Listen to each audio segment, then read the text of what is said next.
This meeting is being recorded.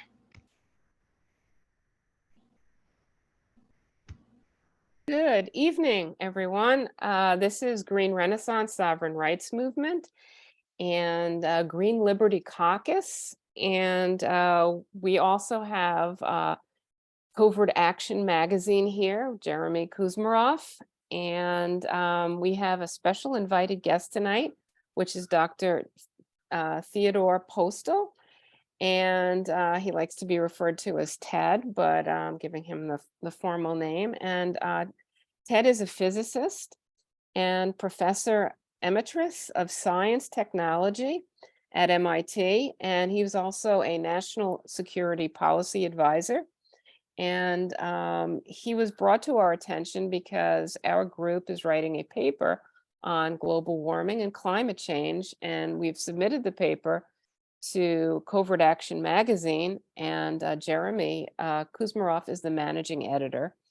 And he felt that we had a little too much globalist and a little too little science, and he recommended that we reach out to Dr. Postol and ask him some questions. And we were so impressed with his answers that we thought it would be great to record them and to share them with meeting participants, and then also to post it to our YouTube site. And unfortunately, we didn't get our live feed organized, and we won't be able to do the live feed tonight, but we will post this and people will have a chance. And if they would like to write to greenrenaissance108@gmail.com, we'll be able to send you whatever links you'll need.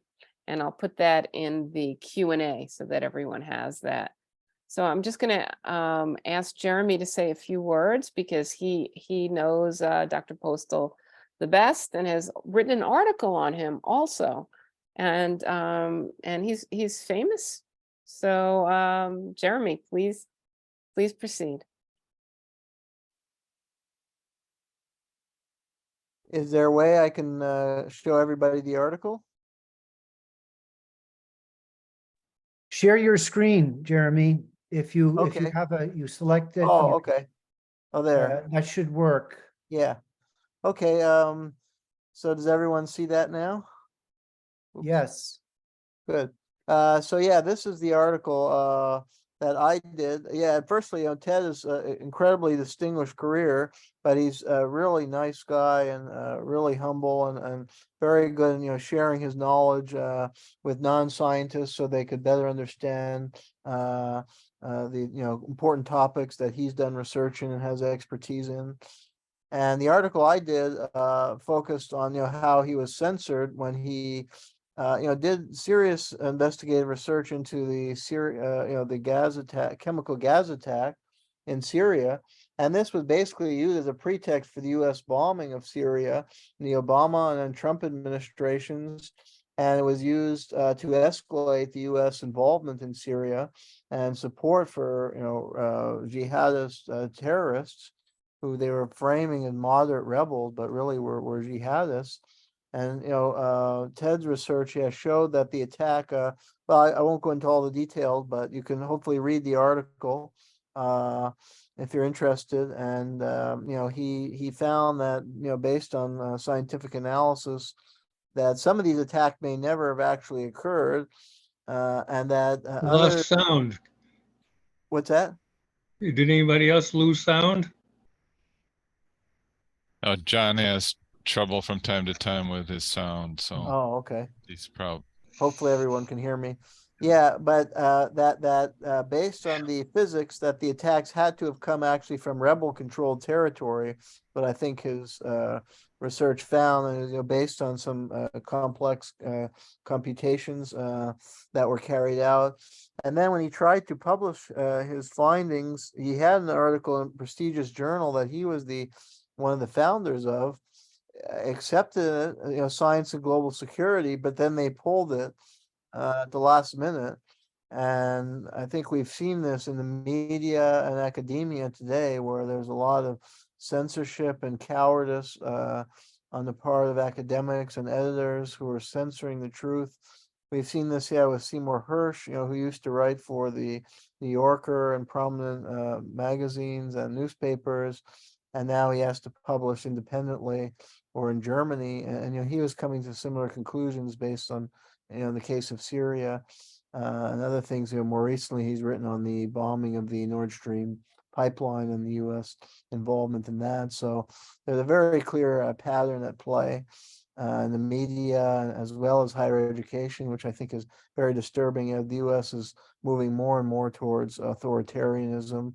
But yeah, again, Ted is a amazing scientist who looks for the truth and is also a wonderful guy and taking the time to explain it to common people in understandable terms. So I think he's a great person. He's also done a lot of research on the topic of climate change and global warming, and I think he's challenged.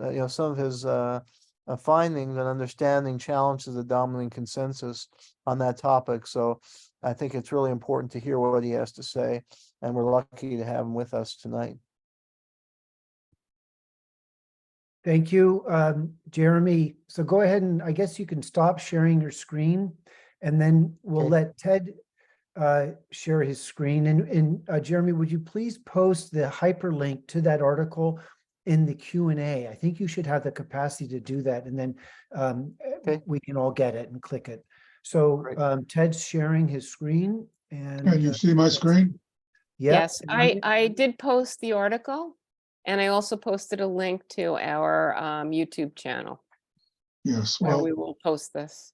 I had given you a set of briefing slides from an earlier briefing I had given called the role of clouds in the climate system. Today, I'm going to talk from a slightly different perspective about the same subject. And this particular presentation, I'm calling it climate change and the structure of scientific revolutions. For those of you who are interested in the philosophy of science, there is an extraordinary book published called The Structure of Scientific Revolutions. That is probably one of the most important philosophical documents written in modern times, and maybe one of the most important philosophical documents about science ever written. It's a book called The Structure of Scientific Revolutions, and it was written by a scientist, philosopher in the post-World War II time period. His name is Thomas Kuhn, and Kuhn has altered the understanding of the average person in philosophical community about how science proceeds. Now, the basic point that Kuhn made is that science is not a linear logical activity. Those people who know a little bit about it will not be surprised by this insight, but it is nevertheless has been the working view of many people, in particular people who initially study it, because the materials are presented in such a logical and well thought out ways if it's well presented. But that's not how the knowledge is constructed. It's constructed by trial and error, many blind alleys, and then blinding insights that cause us to look in a different direction. Now, in the context of climate change, the issue here is that the prevailing argument, and it's hard to know what it means by prevailing, because the prevailing argument is that carbon dioxide is a greenhouse gas, and it is a major factor in controlling the climate of the Earth. Now, this is generally assumed. I mean, people, if you tell them that there's no evidence for this, which is in fact the case, they look totally incredulous And it's understandable because they've been told this repeatedly and repeatedly, and they haven't really been allowed or shown the basic science that would lead to this conclusion. So what we're now dealing with is a scientific theory that has taken on, it's really mythology. I don't say this in a pejorative way, I'm just saying it's just what has happened. And the way to examine whether or not this theory is, is real, is to simply ask, does it correctly predict and explain the facts that we know about the Earth? I mean, it's just, these are observable facts. They may be very difficult to get those facts, as I'll show, but there are facts, and we know a lot about the Earth. And the conclusion you would reach is basically, if the theory does not predict the facts as we understand them, again, I want to underscore, we are looking at the evidence as presented to us by the Earth. So the theory is wrong. The theory is only right if it explains and predicts the phenomena that we are observing. So this turns out to have been an issue that was treated in great detail by Kuhn. And so I thought it would be an interesting way to introduce this discussion from the perspective of Kuhn's brilliant philosophical insights. So basically, what happens when a theory in real science, I'm not talking about philosophical things, I'm talking about the activity of science, as a theory is studied further and further, and its implications are examined further and further, either it becomes more confirmed because additional phenomena that you are observing that the theory discusses either gets confirmed or not. And if the theory is not correct, what happens is, as knowledge accumulates, in the way of measurements and observations, the theory eventually becomes suspect. Maybe it's not right. And we all have theories every day, so it doesn't have to be physics. So it's really in many ways a simple process. Now, where things are non-linear, that is to say, not a logical string of thought, is when something comes from outside the whole structure of the theory, of the belief system, that has not been considered at all by those involved in trying to understand a process. And in this case, we know what that is. What happened in this case is that a brilliant guy who I think deserves a Nobel Prize, and hopefully he will live to get it in spite of the tremendous backlash that we see. Henrik Svensmark, a Danish physicist, and of course a whole slew of other very capable scientists who have worked along these lines, came up with the idea, developed the idea that galactic cosmic rays, I'll explain what they are shortly, may play a role in determining the Earth's climate. Now, this is a really astonishing insight, because cosmic rays come from distant stars. They are not in any way related to our solar system, yet alone the Earth itself. So these are a very surprising possibility.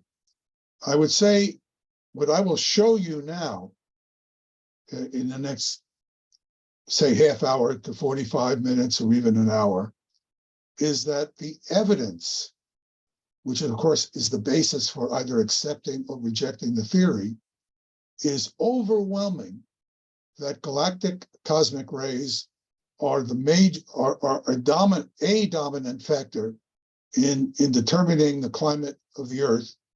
And you can explain you can explain climate changes that are observed over hundreds of years to hundreds of millions of years by looking at the cosmic ray record. So that's an astonishing statement. And rather than trying to attack this carbon dioxide theory, although I could say things about it later if people want, I'd rather explain to you how we know this. And then you can make your own judgments based on what I'm showing you. So basically, let me just start by explaining what cosmic rays are. Cosmic rays come from supernova, exploding stars. Stars reach a certain point in their lifetime where they can no longer sustain themselves, and they implode and basically destroy themselves.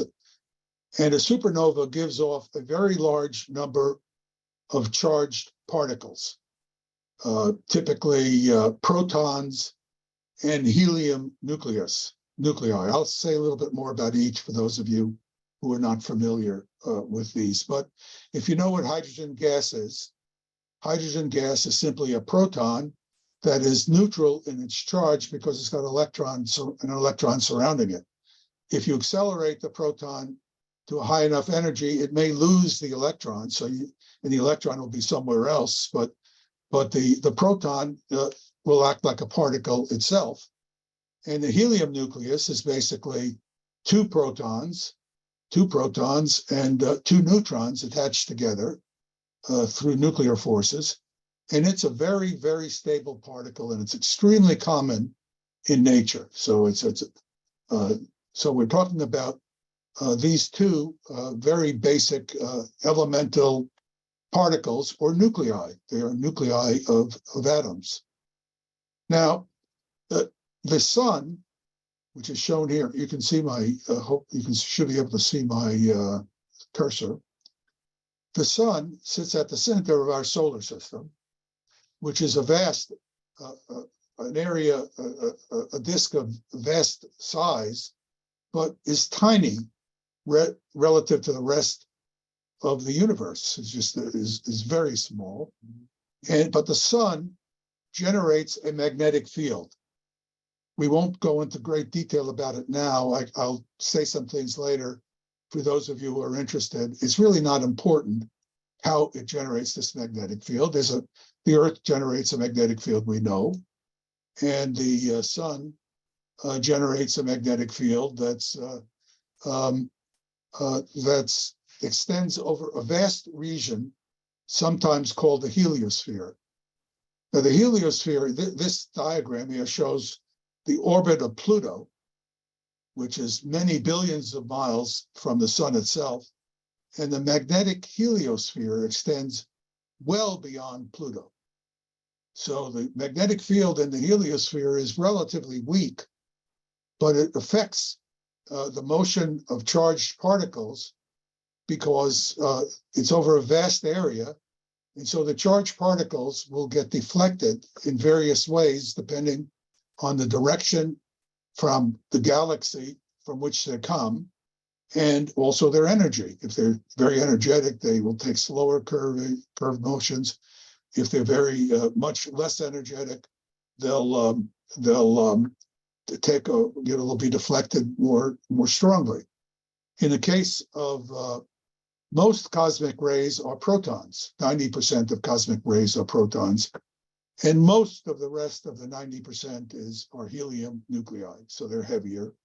But for our purposes, let's just think about protons. We won't worry about the helium since that's the dominant. That's the dominant component of cosmic rays.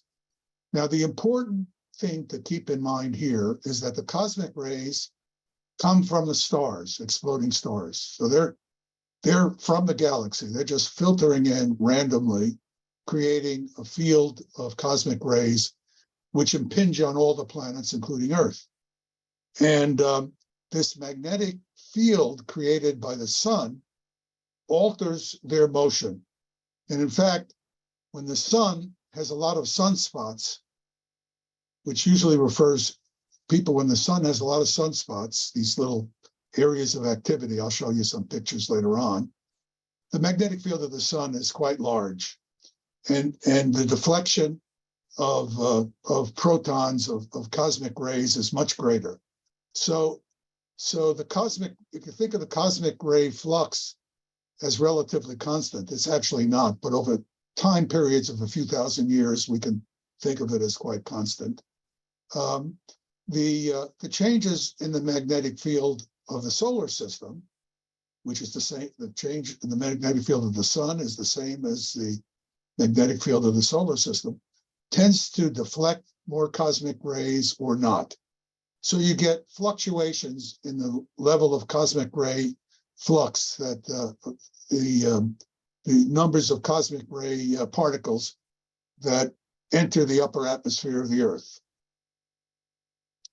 Now, when you have a cosmic ray enter the atmosphere of the Earth, it encounters oxygen and nitrogen molecules in the atmosphere.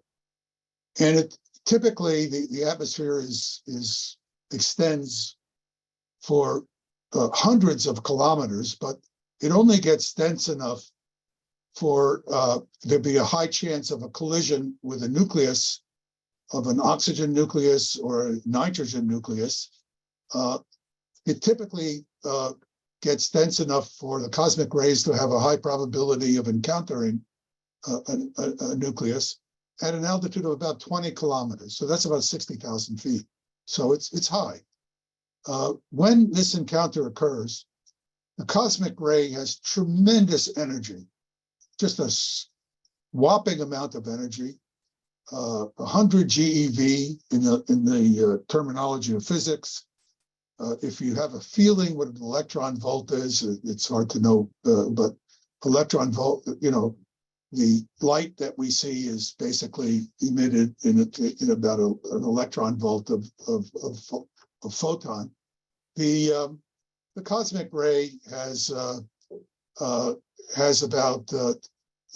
10 to the 11th electron volts. It's tremendously energetic, and when it hits a nucleus of an oxygen or a nitrogen nucleus, it basically causes what's called spallation. Just think of it as whacking a water drop. A water drop is kind of sitting there in its surface tension, and just whacking it, it just splinters. And when it splinters, it produces a large number of neutrons, and it also produces an exotic number of fundamental particles. A particular fundamental particle that is very important is a kind of particle called a muon. A muon, for our purposes here, is simply an electron, but it has a high mass. And because it's an electron, it just has the charge of an electron and it's got a high mass, it tends to filter straight through the atmosphere. It'll just undergo a random walk, colliding with atoms and ionizing atoms to lower altitudes, right into the ground and through the ground. So at certain altitudes, basically at altitudes of about 3 to 3.1 or 3.2 kilometers, the radiation, the ionizing effects of this charged particle running through atoms will cause very elementary components in the atmosphere, typically, which are known to cause clouds. Typically, you have sulfuric acid molecules, and they're polar, so water tends to attach to them. Now, that by itself doesn't explain how you get big water droplets, but it turns out that this ionizing radiation, in combination with the ultraviolet light from the sun, leads to the formation of droplets. Now, we don't need to go through this in detail. There's a long, very important series of papers on this. And the reason this is so important, this apparently trivial statement, is that this is the mechanism that connects cosmic rays with the climate of the Earth. Because if we saw different changes in cosmic rays and changes in the climate, well, we don't know that the cosmic rays are causing the change. There may be some other mechanism but this establishes the physics of the mechanism. So it's really an important insight. And once you have clouds, clouds reflect sunlight back into space, and that sunlight then does not reach the surface of the Earth, and the Earth is cooler. And over a 24-hour period, if the Earth has more cloud cover, the average over 24 hours will be, if there's more cloud cover on the Earth, it will be cooler, and if there's less cloud cover, it will be warmer. And about 2/3 of the Earth is covered with clouds. So clouds play a major role, and they can, a 5% increase in clouds can cause a change of 2 or 3/10 of a degree centigrade in the overall Earth's temperature. So a few percentage changes in the cloud cover can be quite significant.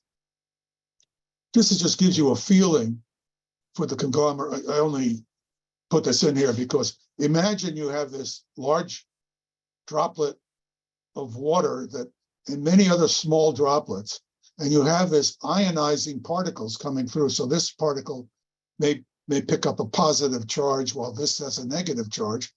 So the ionizing process, the presence of ionizing radiation, which is really what cosmic rays are adding to the atmosphere, causes the coagulation of these droplets, which are generally tiny, into giant droplets, tens of microns in size.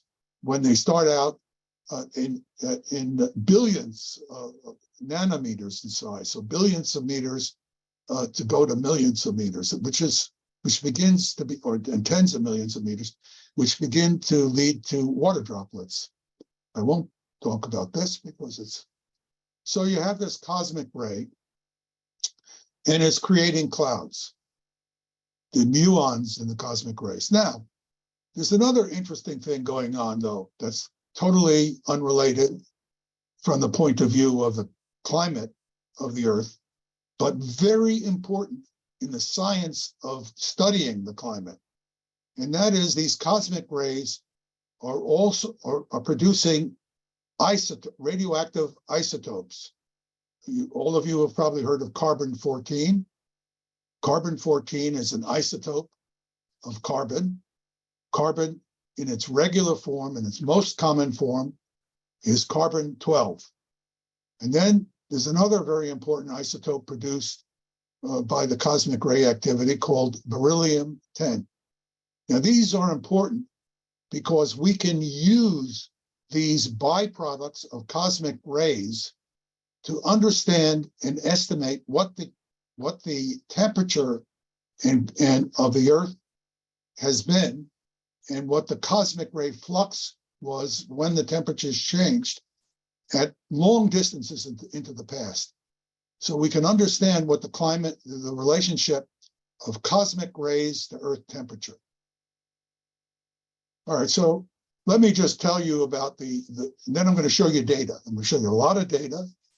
And the point of showing you the data is to show you that there is evidence. Remember, I said earlier, if you have a theory and the theory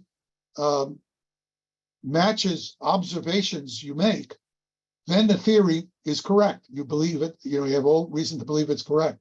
If it does not predict what it's supposed to tell you, what it's supposed to be predicting, like carbon dioxide goes up and the temperature goes up and so forth, if it doesn't predict that, when you look at the history of the Earth's behavior, the history of the Earth's climate, then that means that the theory is not correct. It's not politics. It's not, it's just physics reasoning. So I've already explained what carbon-14 is.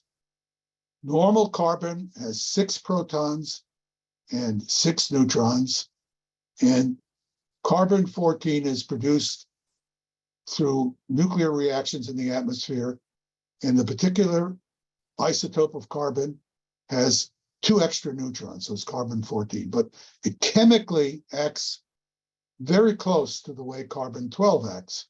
So when this carbon, which is a fundamental part of all life on the Earth, when this carbon-14 gets incorporated into animals, plants, the atmosphere, the remnants of when we look at someone's flesh or desiccated flesh, or an animal's bones, or a tree ring, the amount of carbon-14 in that tree ring can give us an important insight to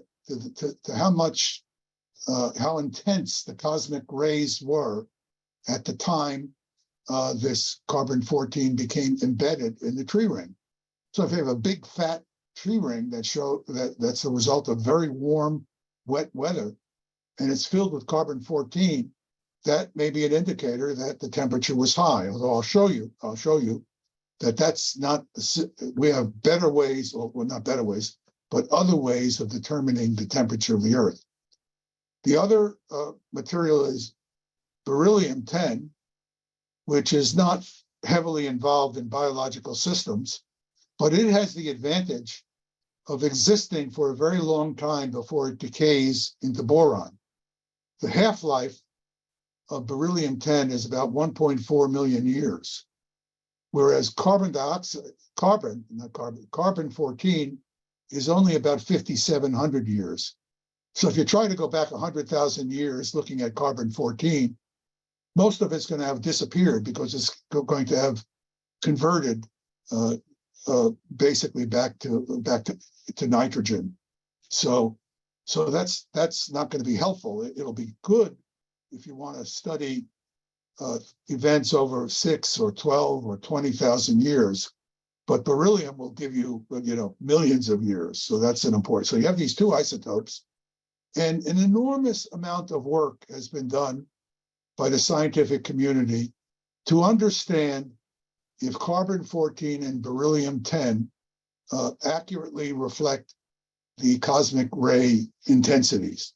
And that is now, it is now known and understood that they do. So these two isotopes are really important. The other isotopes that turn out to be very important are what you might call natural isotopes that just occur on the Earth. So for example, when you think of oxygen, oxygen is typically got 8 protons and 8 neutrons. It's oxygen 16. Well, it turns out there are some isotopes of oxygen that have, instead of 8 neutrons, they have 10 neutrons, and these are very stable. And so they exist in the Earth. So 1 in 1,000 oxygen atoms in the Earth is oxygen 18. Now, because oxygen 18 is heavier than oxygen 16, when it's hotter on the Earth, the ratio of evaporating oxygen 18 to oxygen 16 will be higher. So by looking at the ratio of oxygen 18 to 16, we can get a measure of the temperature of the Earth. So that's really a valuable isotope. And then there's this other isotope. This is a mistake. It should be 1H1. Hydrogen. There's an isotope of hydrogen that's known as deuterium. You've heard of heavy water. Well, that's what it is. Now, hydrogen, deuterium is a naturally occurring atom on the Earth with a certain ratio, and it evaporates preferentially relative to normal hydrogen. So it is also another isotope that can tell you quite a bit about the ratio of the temperature. All right, so how do we use these isotopes? Well, there's a I won't go through this.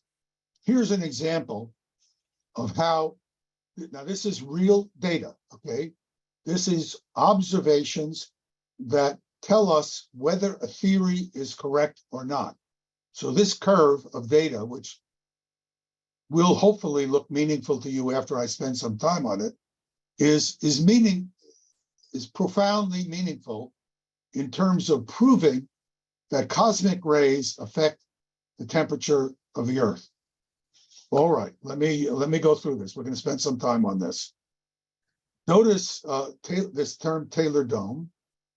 Taylor Dome is a particular ice core project. What is an ice core?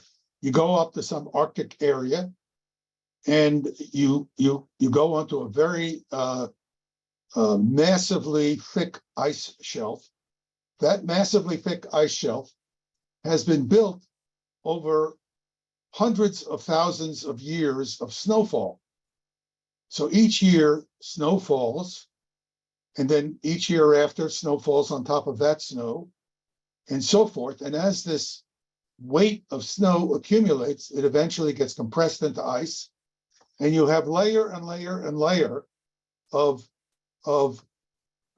frozen water, which contains radioisotopes as well as oxygen and carbon dioxide and all kinds of other things that may be of interest to you. So the ice core is giving you a record of the different radioisotopes that have been produced in the atmosphere at a given time. Now, that's a simple statement. The complexity behind that is enormous, because why should this ice core that's in the Arctic in Greenland or the Antarctic on the other side of the planet tell you about the temperature of the whole Earth? Well, it turns out tremendous amounts of scientific effort have been made to establish the fact that the temperature in Greenland, the fluctuations in the temperature in the Greenland, are reflected globally. It's not the same temperatures, obviously, but by digging cores, taking core samples on the ocean floor, taking core samples on it's just not ice cores, they're different, taking core samples in the Earth, and looking at the materials you find in the layers, you can confirm, this is the important thing, you can confirm that the fluctuations you see in the ice core data are similar to the fluctuations you see across the planet. So wow, you now have a way of determining the temperature of the planet at many different times, typically for 700,000 or 800,000 years. If you want to go further back, you can do it, but it's not using this technology. Now, there's a technology that probably all of you have heard of, probably, and some of you may know it, but most may not.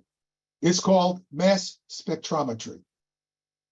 All mass spectrometry is, again, it's a very, very complex, sophisticated technique, is you take a particle of a given charge and you accelerate it to a high velocity and you pass it into a magnetic field. And that particle, depending on its energy and its mass, is going to follow a curved trajectory. So if I have a particle with the same charge, but it's more massive, it's going to take a larger circular trajectory. And so if I collect these particles at some special point in space, I can see the different masses. So I can tell carbon 14 from carbon 12. I can tell beryllium 10 from beryllium 9. I can tell oxygen 18 from oxygen 16. So I can measure with enormous precision the content of the ice that is melting from this core of ice that I have on a plate in the Arctic, melting, collecting the gases, and then running them through a mass spectrometer. I made it sound very simple, but this should begin to tell you how complex and large the effort has to be. So let's look at this data, just to get a feel for what it is. This data here shows the oxygen 18 to 16 ratio at different times before present, these thousands of years, 5,000, 10,000, 15,000, 20,000 years ago. About 11,000 years ago, roughly in here, the ice age, the last ice age ended, and we came into a warm period, which is called the Holocene. it's the interglacial ice age is another way of describing it. And it's a time period like the one we're in now that warmed up suddenly from the ice age 11,000 years ago and is now relatively temperate.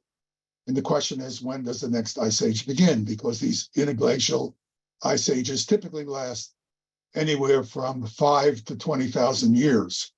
And but we're in a period now of significant warmth relative to the ice ages, which tend to last 100,000 years, not 10 or 20,000 years. Now you'll see that the ratio of oxygen 18 to 16 suddenly jumped.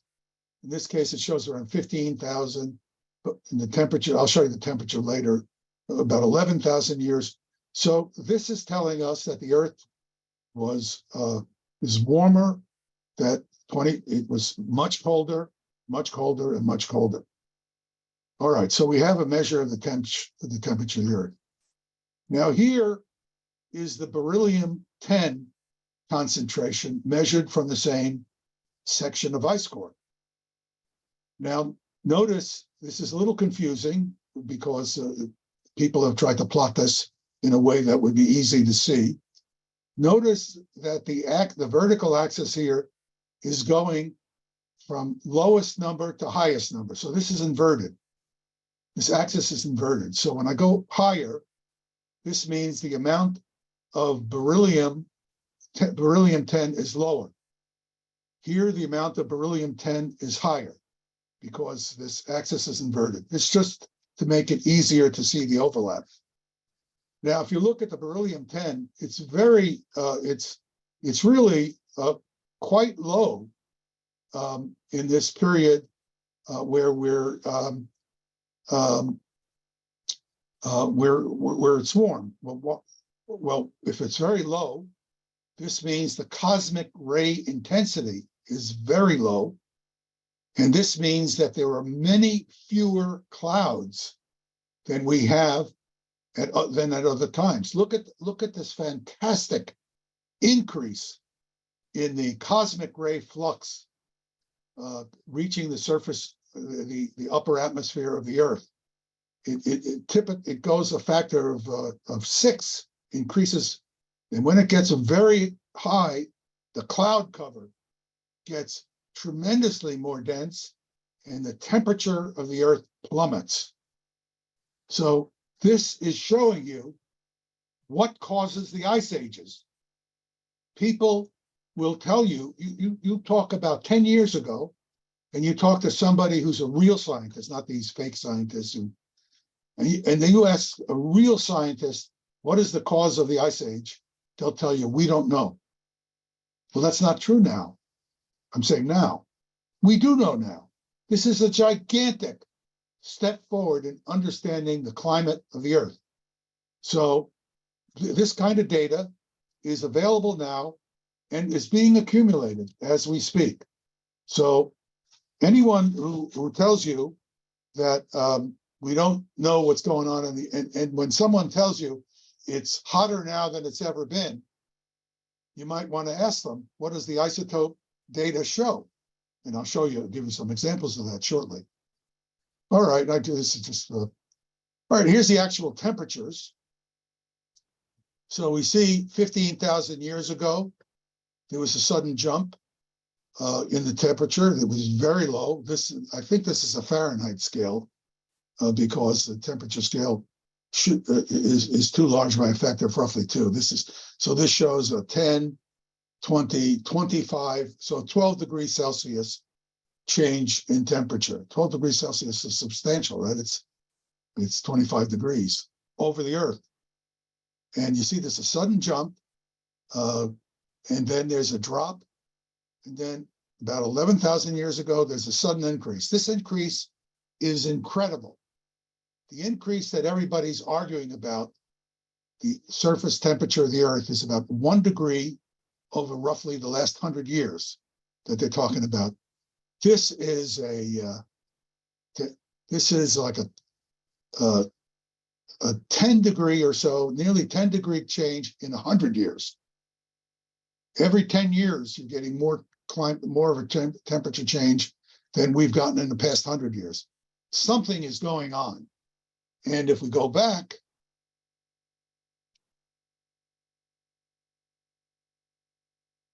we can see something was going on here. There was a sudden jump 15,000 years ago in the temperature. There was a sudden drop in the beryllium. Which means a sudden increase in cosmic rays, more clouds, and thereby a lower temperature, less cloud. I'm getting confused myself. But you see that you get this inverse reaction, and as the beryllium 10 drops and drops and drops, the lower and lower levels, you get the higher and higher temperatures. You get this increase, and then you get back into the end of the last ice age. So the temperature record shows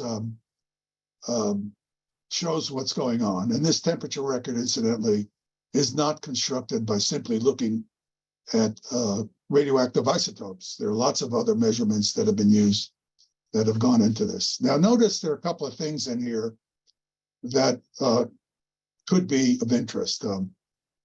Here is what's called the Little Ice Age.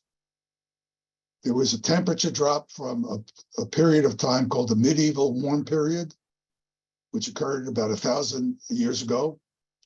And the Medieval Warm Period really existed. Anyone who tells you, like you see in some of these articles by these so-called experts who write for articles for, like the Bulletin of the Atomic Scientists these days, a journal that most people wrongfully believe is actually a serious scientific journal. Anyone who tells you there wasn't the Medieval Warm Period doesn't know what they're talking about. They either don't know or they should know, and they're saying something wrong. They're making a claim. During this warm period, Greenland was populated by the Vikings. People are yelling today about the receding ice in Greenland because it's getting warmer. We're in a warm period here. Now, the question one might ask is, as this ice recedes, why are you finding Viking dwellings being uncovered by the ice? Someone was living there earlier. Wasn't covered. Well, these dwellings weren't built under the ice. They were. Those of you who have looked at the Iceman in Europe, this man who was found in the Italian Alps, who died 5,000 years ago. He was killed at high altitudes. He was found under a glacier. He wasn't killed under that glacier. He was killed during a warm period, and his body was preserved by the accidents of the conditions, and a glacier grew over him. That's, and so this this little ice age is real. It's not a false thing like you would read from these so-called experts who claim that there was no such thing as a little ice age. Now, this little ice age is not to be compared to the actual ice age that occurred. So you can make a claim, as is sometimes falsely done, that the little ice age is not related to the real, the recent ice ages, but that would be untrue, because the phenomena that led to the little ice age also led to the ice age that was earlier. It's just that it wasn't nearly as extreme in terms of the fluctuation in the cosmic ray intensity. Okay, so let's look at some more data. Again, if the theory doesn't, if the data doesn't agree with the theory can't be right.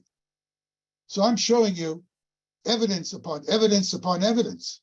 This is not just picking one day and saying it was hot that day, it must be global climate change. This is thousands, hundreds of thousands of years. So here you have the beryllium, oxygen 18.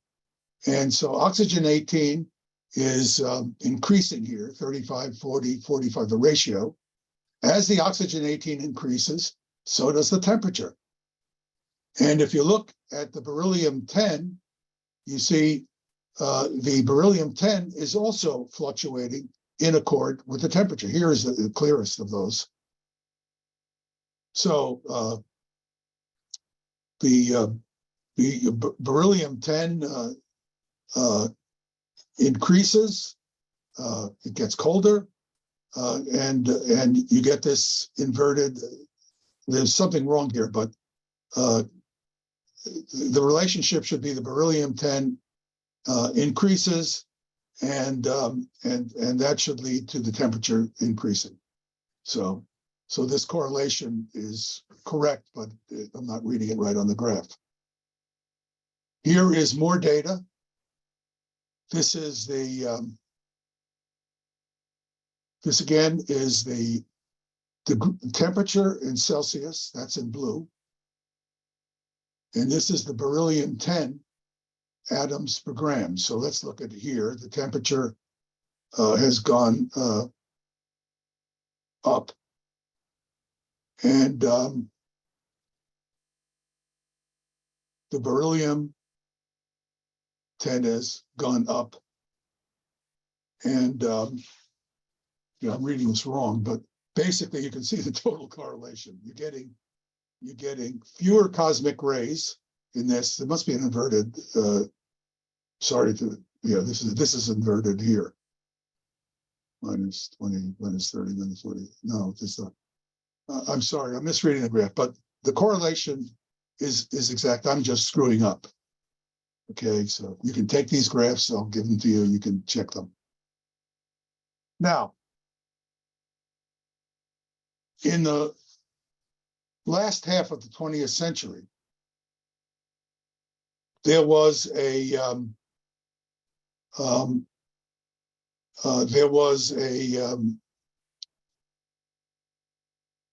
sudden increase in the temperature from about 1970 to 2000. There was a sudden, this was accompanied by a sudden increase in carbon dioxide. So here's what happened here. This is my mistake, so I'm going to explain my own mistake now. So the sunspot number here is a measure of the magnetic field of the sun, or the solar magnetic field. So when the sunspot number is high, the magnetic field of the sun is large. And that means that the cosmic ray intensity is low. So I screwed up my step in the process when I was talking to you. I apologize. So now you have a very low cosmic ray intensity, and therefore you have very lower cloud cover on the Earth. Hence, the temperature goes up. If we look at other intervals of time, we see that the last time we had a solar magnetic field, a sunspot cycle, same thing as the solar magnetic field, so large, was 6,000 years before the present. Actually, it's 8,000 years before the present.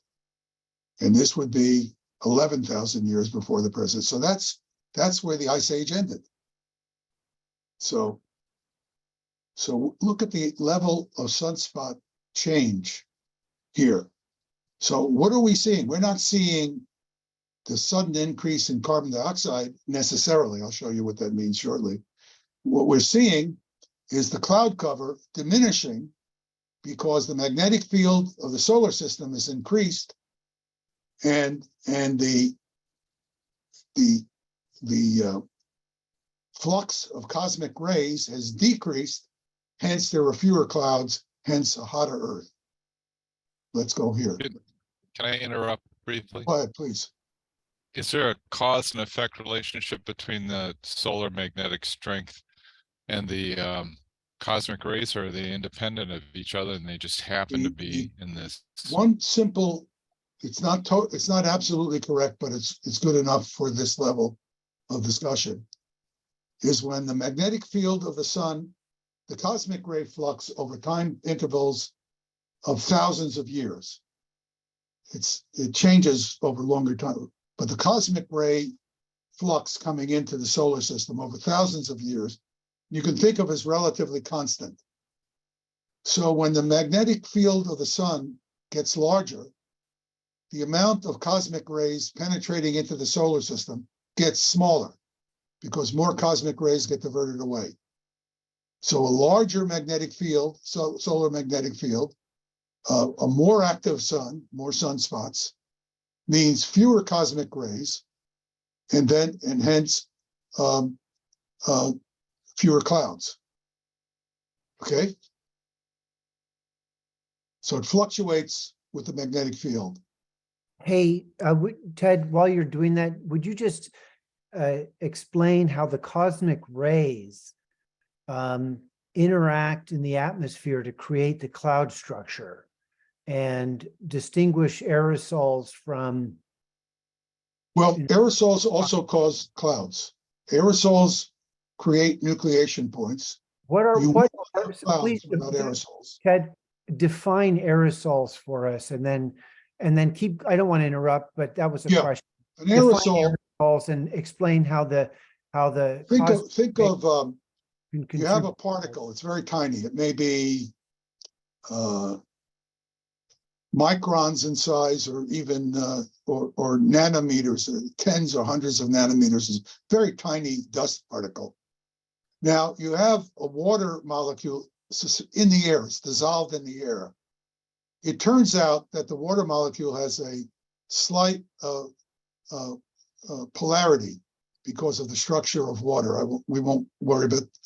So even though it's sort of like a little bit like a magnet, even though it's neutral, it's got a positive side and a negative side. So if it encounters a dust particle, it could stick to the dust particle. When you have other water molecules encounter the dust particle, it sticks. And so you eventually get a little layer of water molecules around the dust particle. And as water vapor, water that's in the atmosphere, run into this growing droplet, you eventually get a droplet of tens or 30 or 40 or 50 microns in size, and that's a cloud droplet. Now, there's another way you can form droplets. You have a sulfuric acid molecule, which is very small, it's nanometers in size, and it's got a slight electric field around it. So a water molecule can hit it and just attach itself. But this is very small, and it's got a very low chance of growing into a bigger particle, except that ionizing radiation, fast-moving charged particles may pass through it and give this complex of sulfuric acid molecule and water, these two things, a net charge. And you can then have a water molecule that also gets a net charge because there's an ionizing event where ultraviolet light ionizes it, and now it has a net charge. So instead of having a polar, a polarity, it has a real charge, and so they really like to stick together. And this is what Svensmark demonstrated inside a laboratory, that if you have water vapor, a little bit of sulfuric acid, and dissolved in the air, ultraviolet light and ionizing radiation, you will get cloud formation, you will get droplet formation. And that is the key that shows the physics that connects cosmic rays to cloud formation. But cloud formation is not only produced by cosmic rays. Does that help you? Yeah, I understand. And then cloud, okay, keep going then. And how's our time on all of this, everyone? I'm sorry? I'm just doing a check-in.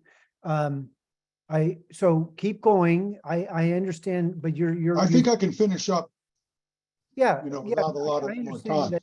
that. Yes, think about so we can get to the questions. And I appreciate your response on the cloud formation and And you've introduced that the cloud structure plays a significant role in the heating and cooling of the planet and so on. So It's a dominant factor. okay. In Okay, fact, keep going. there's very strong evidence, which I won't discuss here, that the Earth was turned into a snowball roughly every 150 million years. We know that there are at least 3 episodes of this kind, and the evidence is now overwhelming that this was due to cosmic ray increases that had to do with our location in the galaxy. That's a different, the cosmic ray, if you remember, I said cosmic ray flux over thousands of years is relatively constant. You can get a 300% increase in the cosmic ray flux as the solar system, we're talking about the whole solar system, moves into one of the spiral arms of our galaxy, where there's a lot of exploding stars. So that's why I say hundreds of millions of years to hundreds of years. So let's look at the Ice Age record over the last 400,000 years. So we see that 11,000 years ago, we came into what's now called the Holocene. About 140,000 years ago, there was another interglacial warm period. There was yet another one near 250,000 years and so on. So we see this. This is a cyclic trend. This one was very short. This one was very long. These are driven by the cycles of the sun, which is amazing. They have nothing to do with planetary motion. In a very small way. There are other factors, but this is what I'm saying here is that there's certainly other factors controlling the Earth's climate. And we can discuss it in the question and answer period. But the dominant physical mechanism is the cosmic ray flux, which then causes the cloud cover to change. Here is just some more interesting evidence. This is the sea level at various times. Notice there are significant error bars here. If you ignore the error bars, you can see the last warm period was considerably warmer than the period, interglacial warm period was considerably warmer than our current interglacial warm period. It's about 2.5 degrees Celsius warmer than the period we're now in. And not surprisingly, the sea level in that time interval was somewhere between 3 and maybe as much as 10 or 20 meters higher.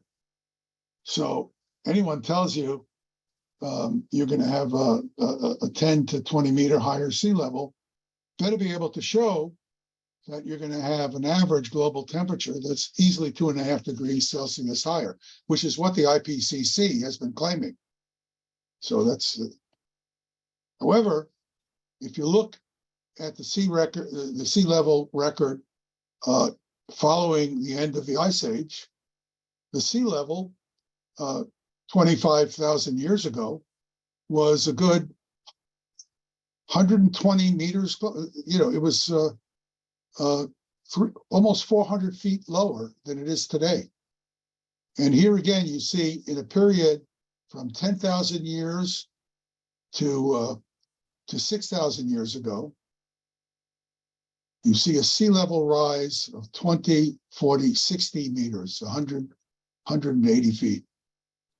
Think of it, only 6,000 and 10,000 years ago. They're long times for us as human beings, but it's nothing on a global scale. And whap, it just changes. And that's all due to the changes in the cloud cover, which are controlled by the cosmic rays, which in turn are controlled by the magnetic field of the sun, which can be measured in terms of the sunspot cycle or some other measurement that directly correlates. So what you would expect then, if this is correct, then the temperature should change, and then the carbon dioxide should change. In other words, the causal relationship should be first temperature and then carbon dioxide. And that's what we see. Now, that's not what Al Gore told us, but he just noted that there was a change in carbon dioxide, but he never considered causality.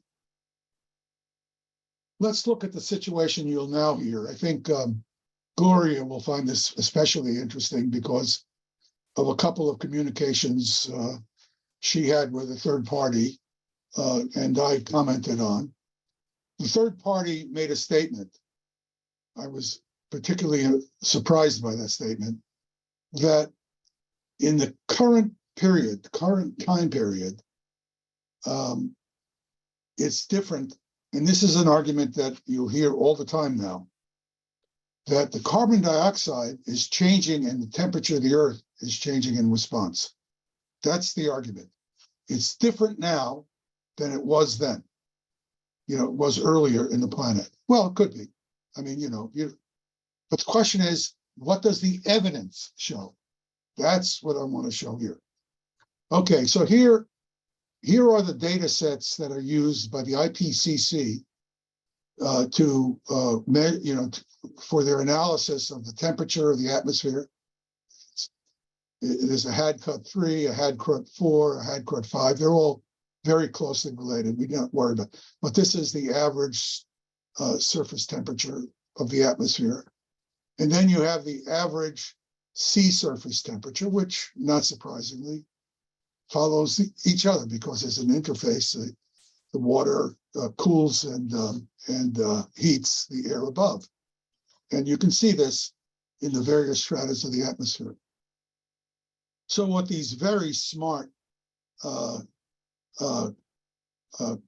characters who wrote this article did is they said, here's the carbon dioxide record over the same time interval. Carbon dioxide is rising, and you see there's this wiggling in the carbon dioxide content because, in the summer, the things are a lot hotter and there's more biological activity. In the winter, there's less biological activity. So the carbon dioxide level of the atmosphere just fluctuates. It's not magical. It's not a surprise. But what they wanted to do was measure the month-to-month change or the year-to-year change in the carbon dioxide levels. So what they decided to do, and it turned out to be a brilliantly simple and clever thing to have done, is they say, well, let me take, let's say it's January, just arbitrarily. Let me compare the carbon dioxide level to January in this year to the carbon dioxide level to January in this year. So by subtracting one from the other, I'll call this differential carbon dioxide level the rate of change of carbon dioxide per year. So in this case, it's parts per million per year. This is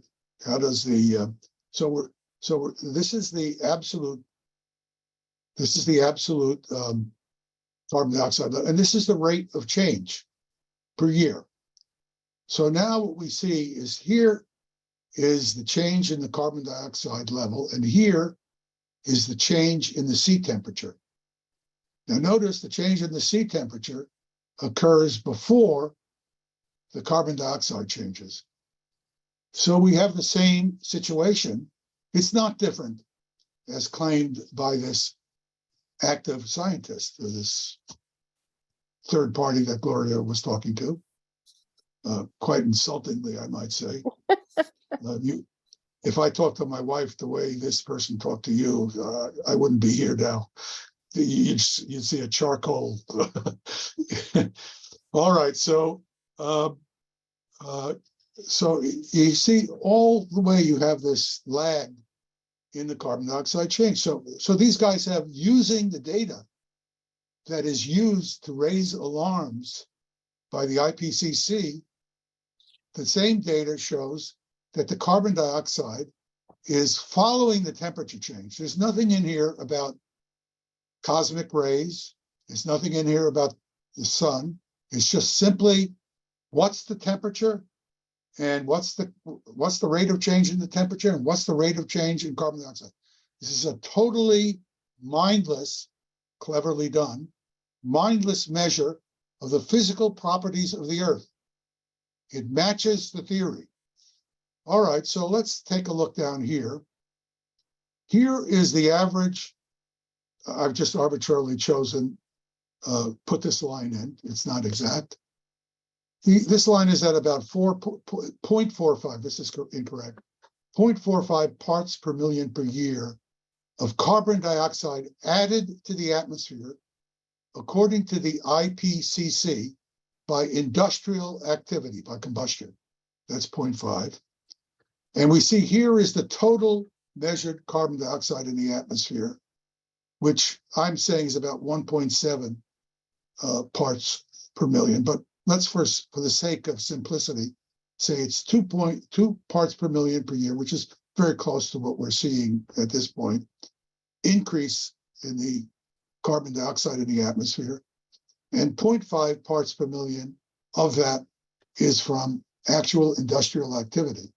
So when you ask, here is the nearly 400, and this is 2012, now it's 400, over 400 parts per million carbon dioxide, and the Earth is heating rapidly, and we have runaway carbon dioxide causing the Earth to heat.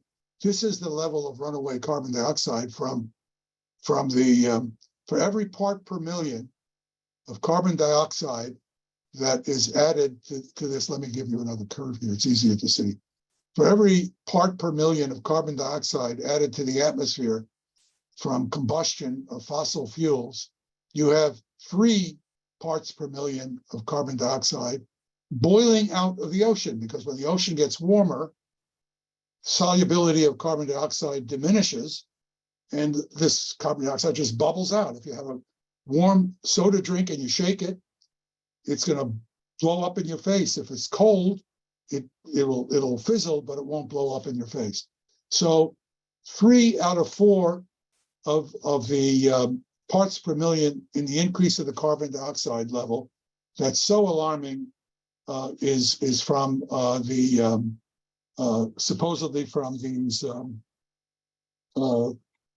boiling out of the ocean. It has nothing to do with the fossil fuels. So what's the bottom line?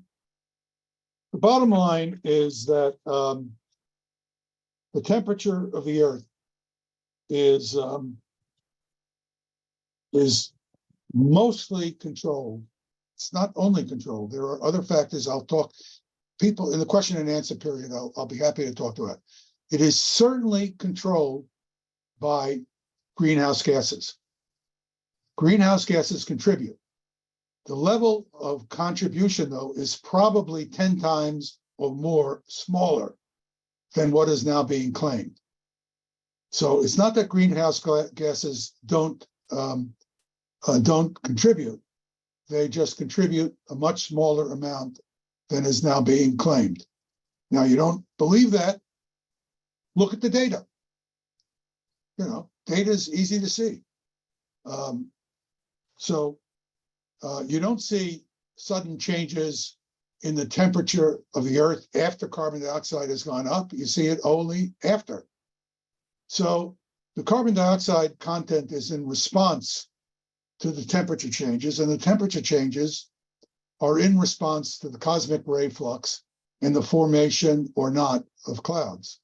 So if you want to decide for yourself what the theory is telling you, just remember, if the theory does not explain the observed evidence, it's wrong. It's that simple. It's not that complicated. It's just that's what the situation is. Now, why don't I stop here? And I have other slides, and I can go to them if it turns out people ask questions that drive me to the slides, or that help, they want to see something. And I'll be happy to take questions. I hope this has not been, I hope you have not been as confused as I got on my own discussion earlier. I'm a little embarrassed by that. Hey, Gloria, can I just quickly jump in and I will manage the Q&A and bring questions from the attendees, but I have an initial question for Ted, and it had to do with a slide I saw, maybe an hour early, not All early right. on. It was What slide? tell me what, It had there was one of the elements was AL. What did that stand for? It had the aluminum, I letter think, A probably in aluminum. aluminum. Let me, And let me pull that up. Hold on a second. if you could find that and I should be able to find it very fast. Mhm. yeah, and then but Gloria, just for the purposes of our, I will go to the Q&A and Mm. raise those questions from the Q&A, and then meanwhile, we'll have a go through with the panelists to discuss and question and get clarifications from Ted. Yeah, I'm just looking for it. I Yeah, don't it see it. it was early on, and it represented that aluminum was present in the galactic exchange of, and I see that John has already posted, I think, in the chat here. Just while you're doing that, let me just see. John, I actually don't see it. Aluminum is certainly one of the isotopes they experiment with, they use. But I have not studied the use of that isotope, so I'm not knowledgeable. But aluminum certainly shows up. And I'm just trying to see where now, Ted, when aluminum shows up, is it showing up in the stratosphere? Is that where it's showing up? I really haven't studied the use of aluminum isotopes. So I have nothing intelligent to tell you about that. I could learn a little about it and come back to you. I will go back and we'll look at this and Yeah. Beryllium and carbon-14, beryllium-10 and carbon-14 are overwhelmingly the isotopes that are used to measure the cosmic ray flux. aluminum. I do know that aluminum is an isotope that's produced by cosmic rays, but I don't know how it's utilized. Oh, I see. So the aluminum is produced by the cosmic rays, but how it's Probably, yeah. utilized in cloud formation? Is the aluminum used in cloud formation? I don't know if it plays any role at all. Okay. It might, but Okay. I All just right. don't know. So let's go to Gloria, and I will monitor chat and I'll monitor Q&A, and Yeah, then Gloria, you take us through the panelists. Sure. I have just a, am I unmuted or unmuted? Okay, I'm unmuted. Good. I hear you. I had a group of us are submitting a paper to CovertAction magazine, as I had mentioned. And one of the things of the kind of pushback from Jeremy was, well, why did the oil companies, change all of a sudden? The oil companies were against this whole concept of climate change and global warming, and now they are cheerleaders for climate change and global warming. So it pushed me to do some research, and I just wanted to bring that out to Ted. And it seemed to be their change seemed to be right along the lines when we came up with carbon tax policy. And it seems that the oil companies and the fossil fuel companies, to be more precise, are really doing very well with carbon taxation, in particular, carbon capture. And the whole thing that now that Biden is doing, this Build Back Better, is considered this amazing windfall for the fossil fuel industry. So there was a point, like in like the 2000s that Jeremy had brought out, where the oil companies, would refuse to acknowledge climate change or global warming, and now all of a sudden they love it. And there is climate change and global warming. The question is, what's the phenomenology? Exactly, but the CO2 issue allows, if you focus on CO2 and you focus on these tax credits, it's this incredible redistribution of income from from basically taxpayers and individuals to the fossil fuel industry, and also to people who are doing lithium batteries, which are causing all kinds of trouble. And you and I had spoken a little bit about where this takes us, and I just wanted to put that out there too. Just, But let me that- give you, let well- me give you a sense okay, of how serious the politics of this is.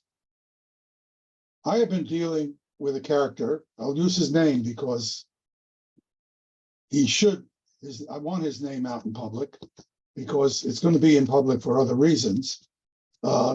This guy is Robert Rosner. He's the current president of the American Physical Society. He's the president of the American Physical Society. He was also the head of the Science Advisory Board for the Bulletin of the Atomic Scientists. And Rosner, I wrote Rosner a long, detailed email where I explained a great deal of information about the activity of the sun being related to the magnetic field of the solar system and the cloud formation. And I included reviewed journal articles. I didn't reference them. I included them as attachments. So this character, all he had to do was read the attachments if he was serious. Now, keep in mind, he's now president of the American Physical Society. And he writes me back and he calls me a global climate change denier. I can show you his email. All right. Now, if you have this kind of lack of seriousness among people who the average person looks at and says, well, this guy's the president of the American Physical Society. He must be somebody serious in the scientific community. Yeah, you know. Why should the average member of the public think otherwise? I mean, we have a serious problem. And I'm speaking now as a member of the scientific community.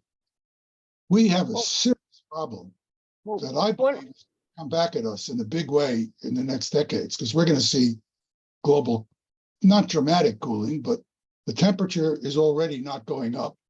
And I think the temperature is going to probably drop maybe as much as a degree over the next 20 or 30 years of the Earth. It's not a big deal. The Earth has been here on the different, you know. I'm sorry, go ahead. well, just a couple of other things. You and I had spoke a little bit about the politics of this, not only this redistribution of income through this, you know, this hoax of CO2 and this carbon credits and this carbon taxation, but there's also the this kind of pushing of certain technology, such as nuclear technology, as a solution. And then there's also this other pushing of a policy where you're saying to individuals, no, you can't eat meat. We have to get rid of cows. We have to get rid of farming. No, you can't develop cheap fuel in Africa. You must stay undeveloped. So there's a real policy implication to this CO2 narrative, which you know, we discussed. That's why and I'm you in it. found it very, very, very offensive and dangerous.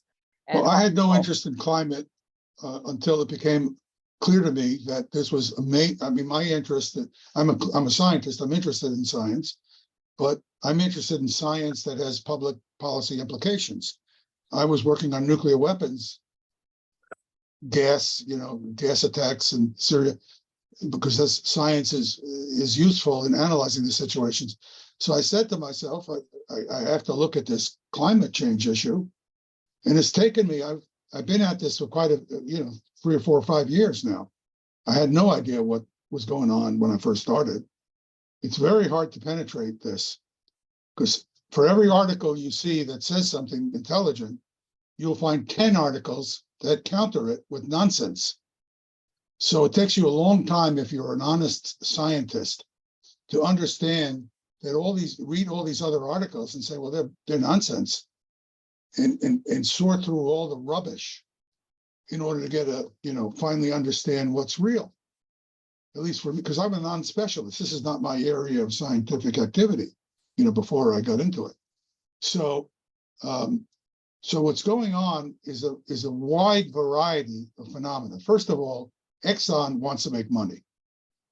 And, it's just that simple.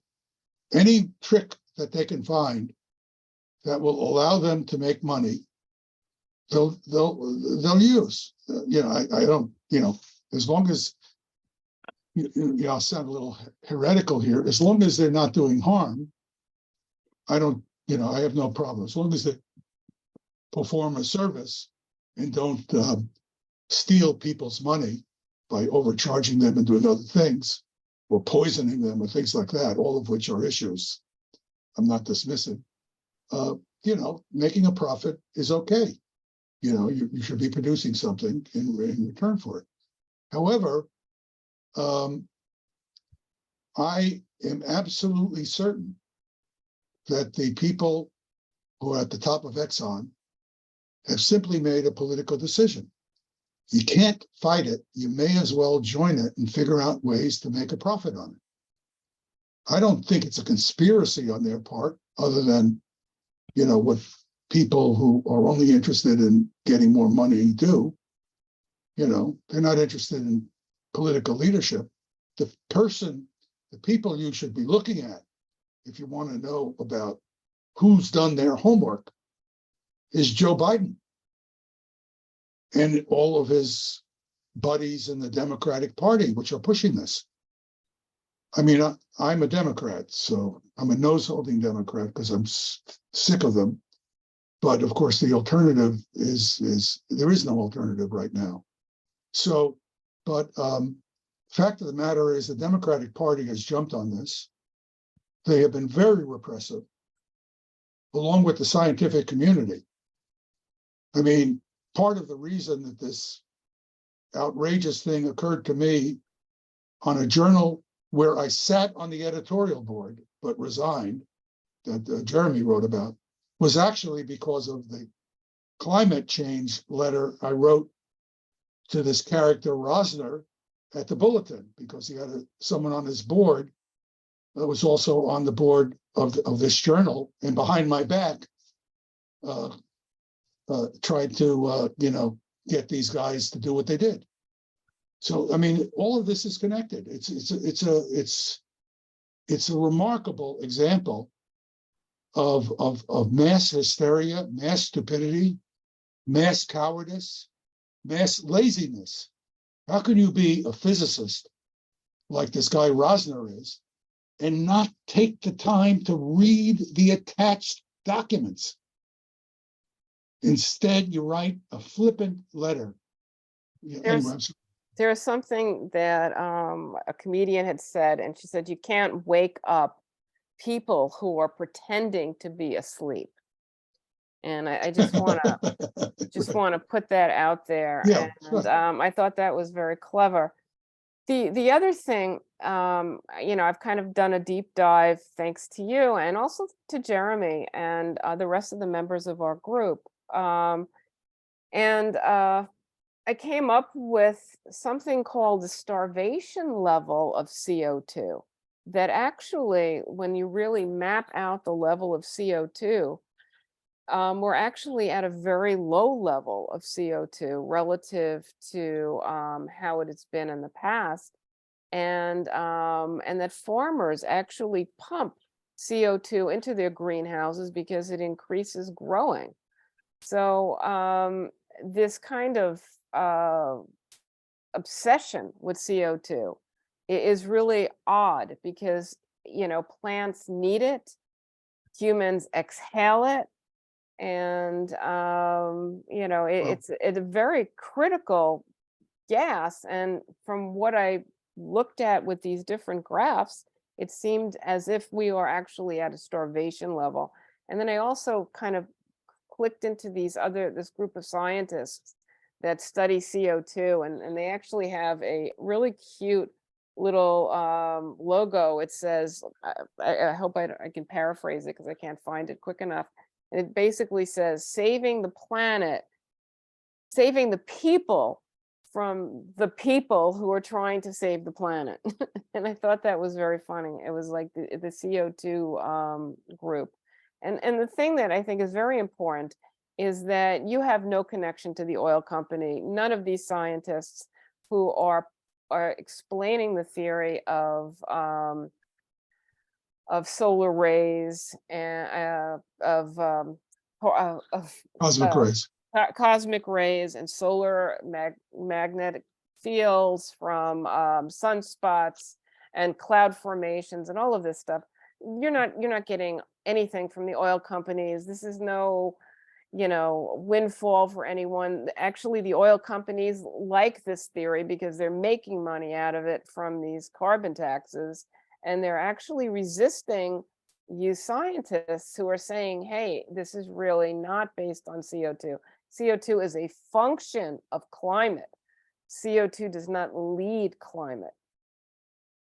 And I just want to say, since we are members of the Green Party, we're not saying that pollution is bad. We're saying that this movement was hijacked by the oil companies and was hijacked by those who are using carbon credits.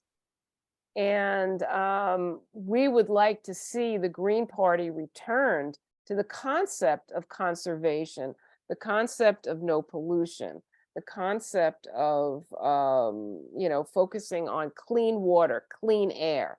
And I think Ted, you and I are really in alignment with that in our group, and Jeremy also, that these are the goals. So with that said, I'd like to turn this to Chuck so he could bring to light the questions in the Q&A. I see we have 17.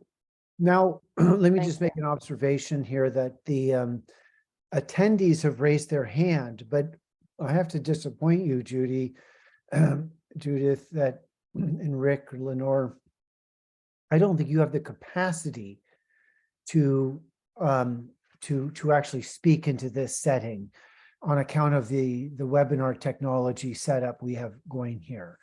The best you can do is post into the Q&A or write into the chat, and I will represent you. I don't think they can go in the chat. It's got to be the Q&A. Okay, so it's got to be Q&A. Okay, so this is the first time for us to do an event. So let me just go straight to, I'm going to go to the Q&A and I'm going to scroll through this. Let me see here. It says that the Bo Dernbach. So this is great. So the counter narrative, it has been represented in the Scientific American article, Cosmic Rays Not Causing Climate Change. So Ted, just FYI, I'll tell you, Scientific American is guilty of Mockingbird media, and Mockingbird media is where deep state plutocracy feeds messaging. So I'm saying that on kind of, New York Times is famous for establishing a narrative. So it's natural that there would be a counter narrative to the report that Ted just gave us this evening, and it's represented in the Q&A as a link, and I will certainly open that and follow up on that. So Zach is making an observation. Was the x-axis on the previous graph time going backwards from the present in millions of years? Zach, woo, too late. We don't know what you're talking about. But that would be, something to go back through. Is it thousands? He answered it. Okay, so Zach, thank you. Zach, There was one going back 400,000 years, I remember. Yeah, this was a huge, Ted, this was a big ask of the audience to track all the cards. You did a great job sharing and getting us through the argument, which is essentially that the sun and cosmic, it's not just the sun, it's like intergalactic cosmic rays are creating conditions that are impacting the temperature rise and flow on the earth. And I think that's one of the essential points you've made tonight. B10 is leading temps. Zach said that. I don't know what that means. Anonymous says, hence an 11-year-old sunspot cycle would be an 11-year cycle filter on the mean cosmic ray effect on atmospheric change. Okay, someone's observing, Ted, around that they were sharing a thought here. Bo is back on in the Q&A, Well, let me, and Bo says someone good. is saying that, it's a good question, Okay, good. and I think, Okay. I'm sorry, Pick up, go for it. it's a very good question, and, Elaborate. so let me,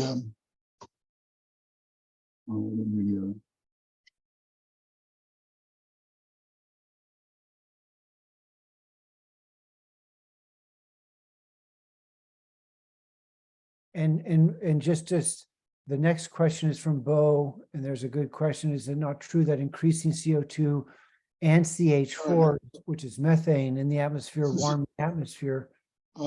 this is, Okay, a so there's two. section I prepared, but time.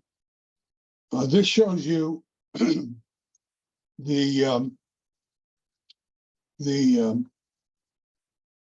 cosmic ray flux versus the cloud anomaly. That is just a change in the cloud density.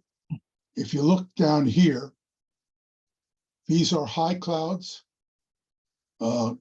mid-level clouds, and low-level clouds. Low-level clouds are defined as clouds basically from 3.2 kilometers altitude to the ground. And what you see here is the cosmic rays fluctuate, and the water vapor and the cloud percentage of cloud cover changes. This is satellite data. So basically, what is being said here is being shown is that there are lots of clouds at higher altitudes, and when you get to about 3.2 kilometers altitude, it varies, of course, with the latitude, you have water vapor in the air because it's above freezing. So when the air is cold enough that the clouds are ice, you don't get this effect of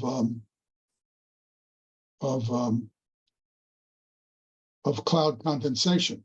So you have a peculiar, it's not surprising after you know a little bit about it, but you don't see this enhancement of cloud cover at the higher altitudes, only when you get to the lower altitudes. Of course, almost all of the cloud cover is at low altitudes. I mean, you fly cross country anytime, just look down. You can look up and see clouds, but it's very rarely, you can see the whole deck covered with clouds, but the upper part with hardly clouds. Now, if you look at the change in cloud cover, you see a 2.2% change in the cloud cover results in a 22% change in the a 22% change in the cosmic ray intensity increases the cloud cover by about 2%. That's significant. I mean, and then if you look further here is the 1985 to 2005. Here is the variation in temperatures in red. So the temperature comes up, down, and just rises. And here we see the cloud cover is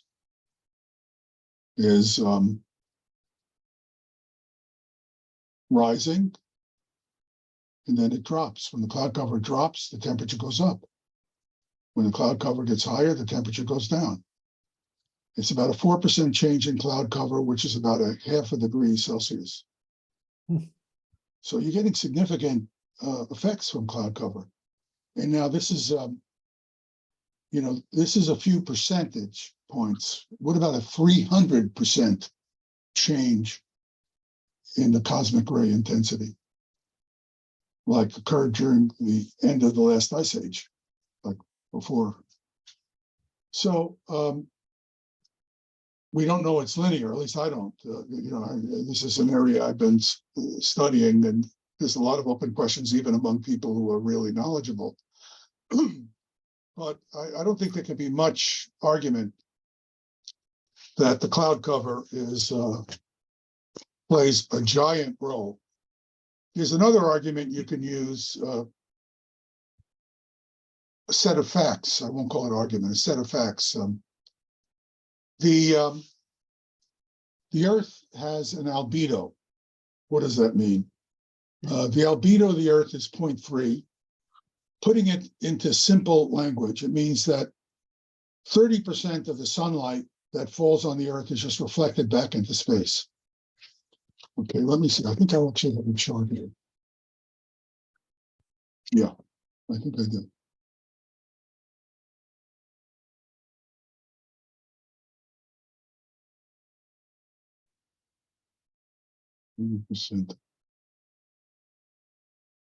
%. Chuck, we also have a question. Am I muted?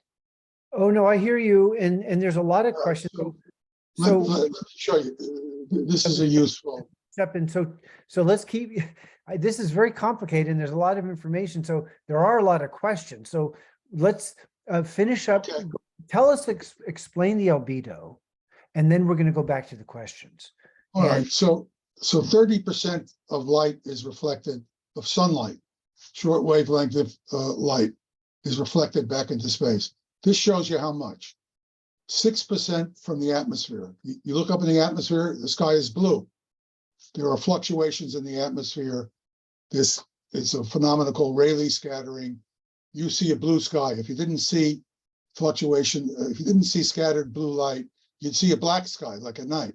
There wasn't this process of scattering. 4% is reflected from the Earth's surface, which 20% is reflected by clouds. So clouds are about 0.2 of the energy reaching the surface of the Earth is controlled by clouds. So if over an average of a day, you have 340 watts per square meter on the Earth's surface, if you average it over the day, over the whole day, 68 watts of that power it depends on how much cloud cover there is. 68 watts is a lot of power. I mean, it's you could have an Arctic planet or a planet that's just burning up, depending on that 68%. And that's that's how much the clouds can affect things if they change that much. So it's quite plausible. It's very easily seen by just looking at the budget, the energy budget coming into the atmosphere from the sun, and the component that's reflected by clouds. Clouds are gigantic controllers of the Earth's climate. The question is, are they as variable as this theory indicates? And the answer is, look at the data. The guy who wrote the Scientific American article should explain why this data is not right. You have an ice age with a change in the cosmic ray flux. I don't care what I've written for the Scientific American. I can tell you something about their standards. So, it's a popular journal which has very little scientific expertise among the editors. What was my experience? It's unfortunate. I mean, all right, let's break. We're going to jump in, Ted. So we're going to go back to Q&A. Bo. Okay, so let's go so let's keep, we're not going to have. Yeah. Okay, so Bo. Please ask questions. Bo, we're back to Bo. He has two questions. Is it not true that increasing CO2 and CH4, which is methane, in the atmosphere warm the atmosphere? It is true. Yes. And let me just jump jump how much? The question is how much. The picture, one of the graphs you showed is that in fact, there is a correlation between human industrialization and a rise in temperature. And then the graph also showed that the galactic and solar radiation. This is the graph I want to be clear on what graph we're talking about because But there's one that shows an accounting that actually represents that the human industrialization is contributing to some is rise this the one? in temperatures. I believe Is that. this the one? I believe fossil fuel. Yeah, it represents a Yeah, rise. this is, Yeah, that one right there. So there is no doubt that there is an increase in carbon dioxide. That's not anything. I'm not suggesting there isn't. The overall increase in carbon dioxide is the dominant increase in carbon dioxide is not due to industrial warming, is due to a temperature increase. There's no physics. It's just an observed temperature increase. Now, if you want to know why the temperature is increased, it's a very good question for the person to ask, then we need to go back and look at let me see where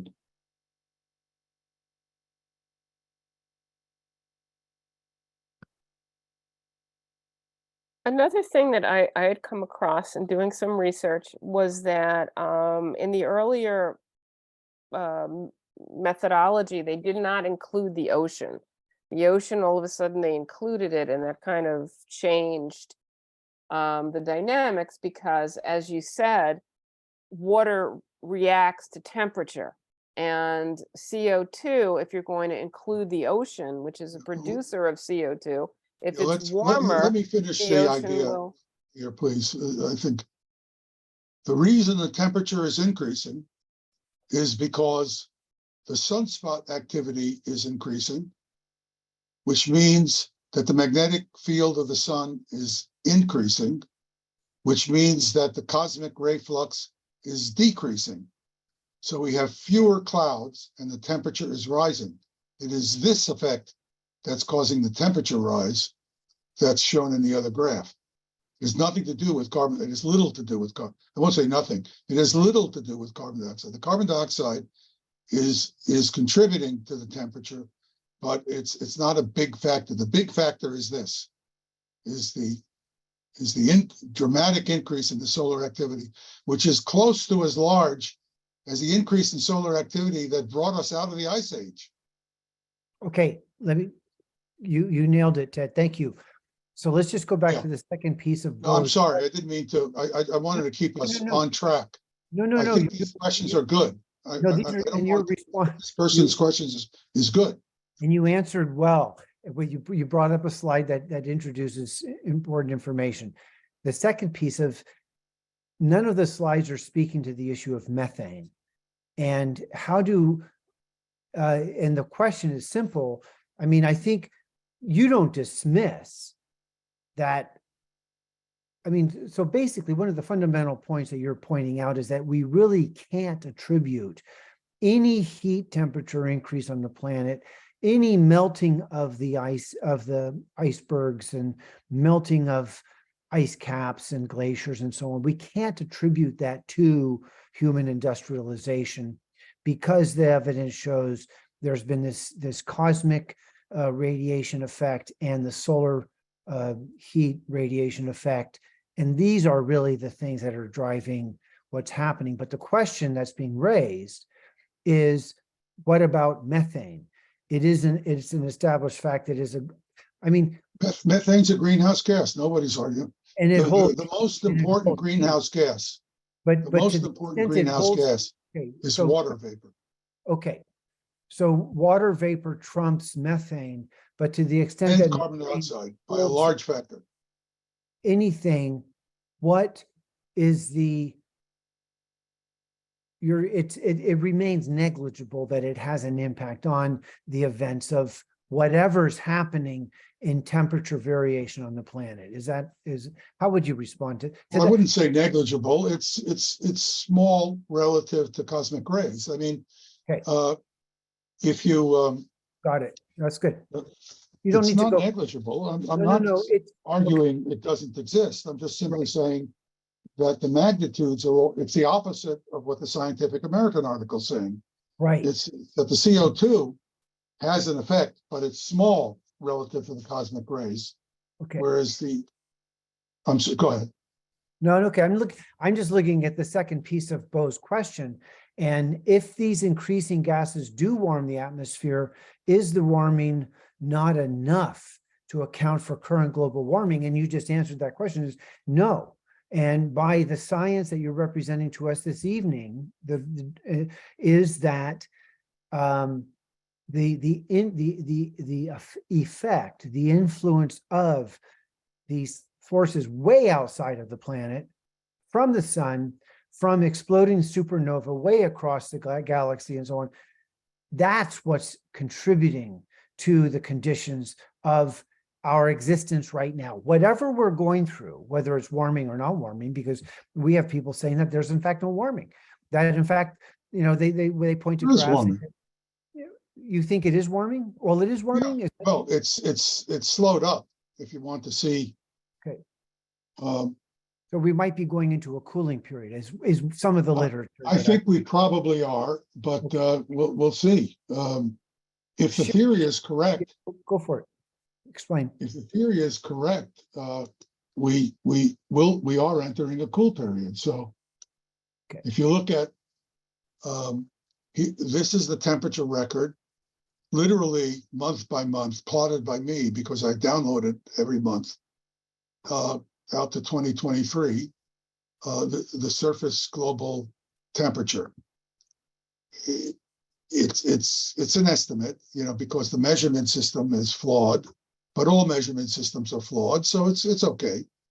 If you look at the concentration of carbon dioxide, it looks like it tracks, except for here. So, but if you then take this curve and drop it down and pass it off, you get another fit. And this fit is this is 1910 to 1940. This is a 30-year time period. So then you look at the next section, it's going down. Does this look like the theoretical convergence that you see in all the other data I showed you from cosmic ray fluxes?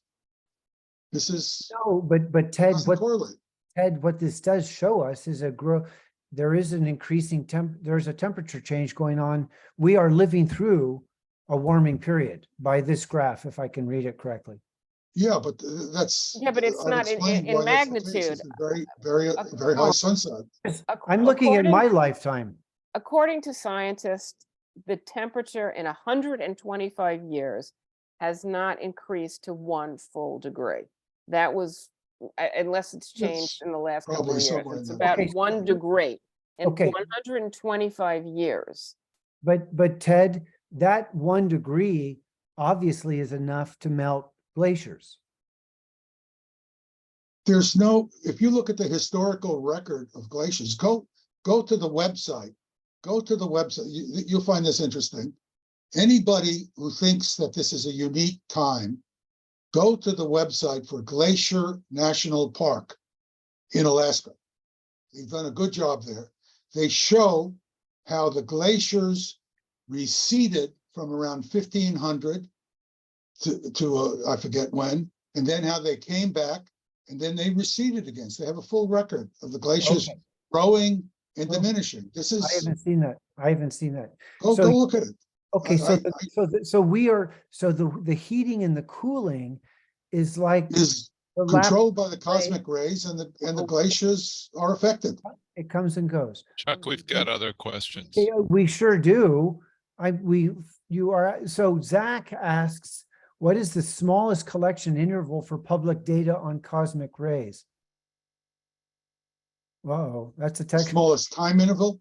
Yeah, the smallest, this is Zach's, what is the smallest collection interval? The smallest Yeah. collection interval? I don't know the answer exactly, but Okay, days, Okay. if not shorter. okay, let's The just keep, people, they monitor the cosmic ray flux all over the world. They use neutron counters because they produce neutrons in it. And we didn't, I'm sure we they're published, but it's said we didn't have that days, capacity. less. I'm sorry? We didn't have the capacity to test for neutrons until just recently. Well, we've been measuring neutrons since Chadwick discovered them. Okay, so the question from Zach is the smallest collection interval for public data on cosmic rays. So whenever the capacity to measure cosmic rays was brought on to science, which was when the neutrino could be measured, then that's when that started, Zach, is all I mean. They Is that measured them neutrons well before the neutrino, but yeah. okay, yeah. So it's a modern technology that measures these things. Zach asks, are you aware of any claim by climate change advocates of a successful, complex, adaptive global model of temperature change, computational complexity? I'm going to read that one more time. 2, okay, here's the for Zach. Are you aware of any claim? So a claim by climate change advocates.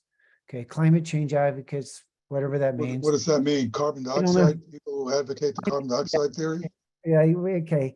Of a successful, complex, adaptive global model of temperature change. So I guess he's asking, is there an argument that we can adapt well to whatever temperature change is brought forth by the galactic forces? So it's an adaptive. We had the medieval warm period. People, Okay.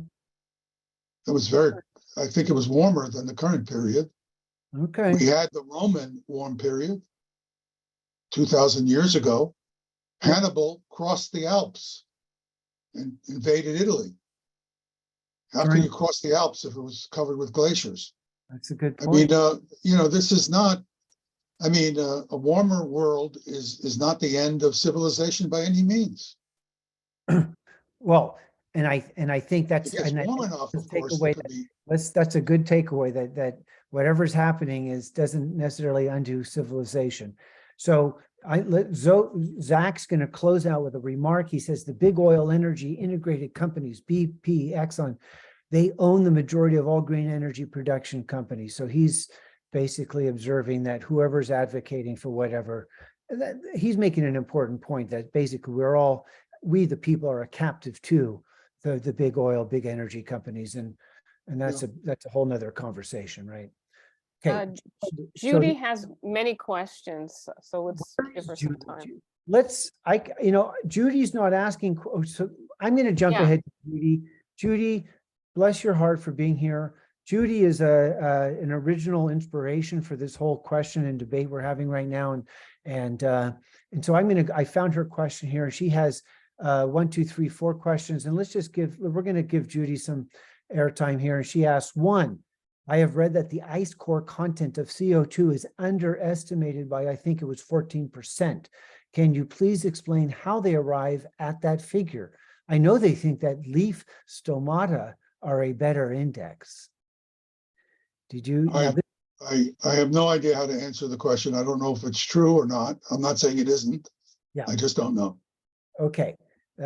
She got into a very technical, scientific. She asked a second time, I have heard Will Happer and others say there is no appreciable greenhouse warming from an increase in ppm, parts per million, of CO2 because it reaches a saturation point after approximately 413 parts per million. I don't understand how this could be possible, especially considering that CO2 is only about 0.04% of the atmosphere. Okay, so she's asking 0.04% of the atmosphere, I understand, turns into 400 parts per million. But her question is there a saturation point for CO2 after which it becomes negligible or not impactful? I don't know. It doesn't sound,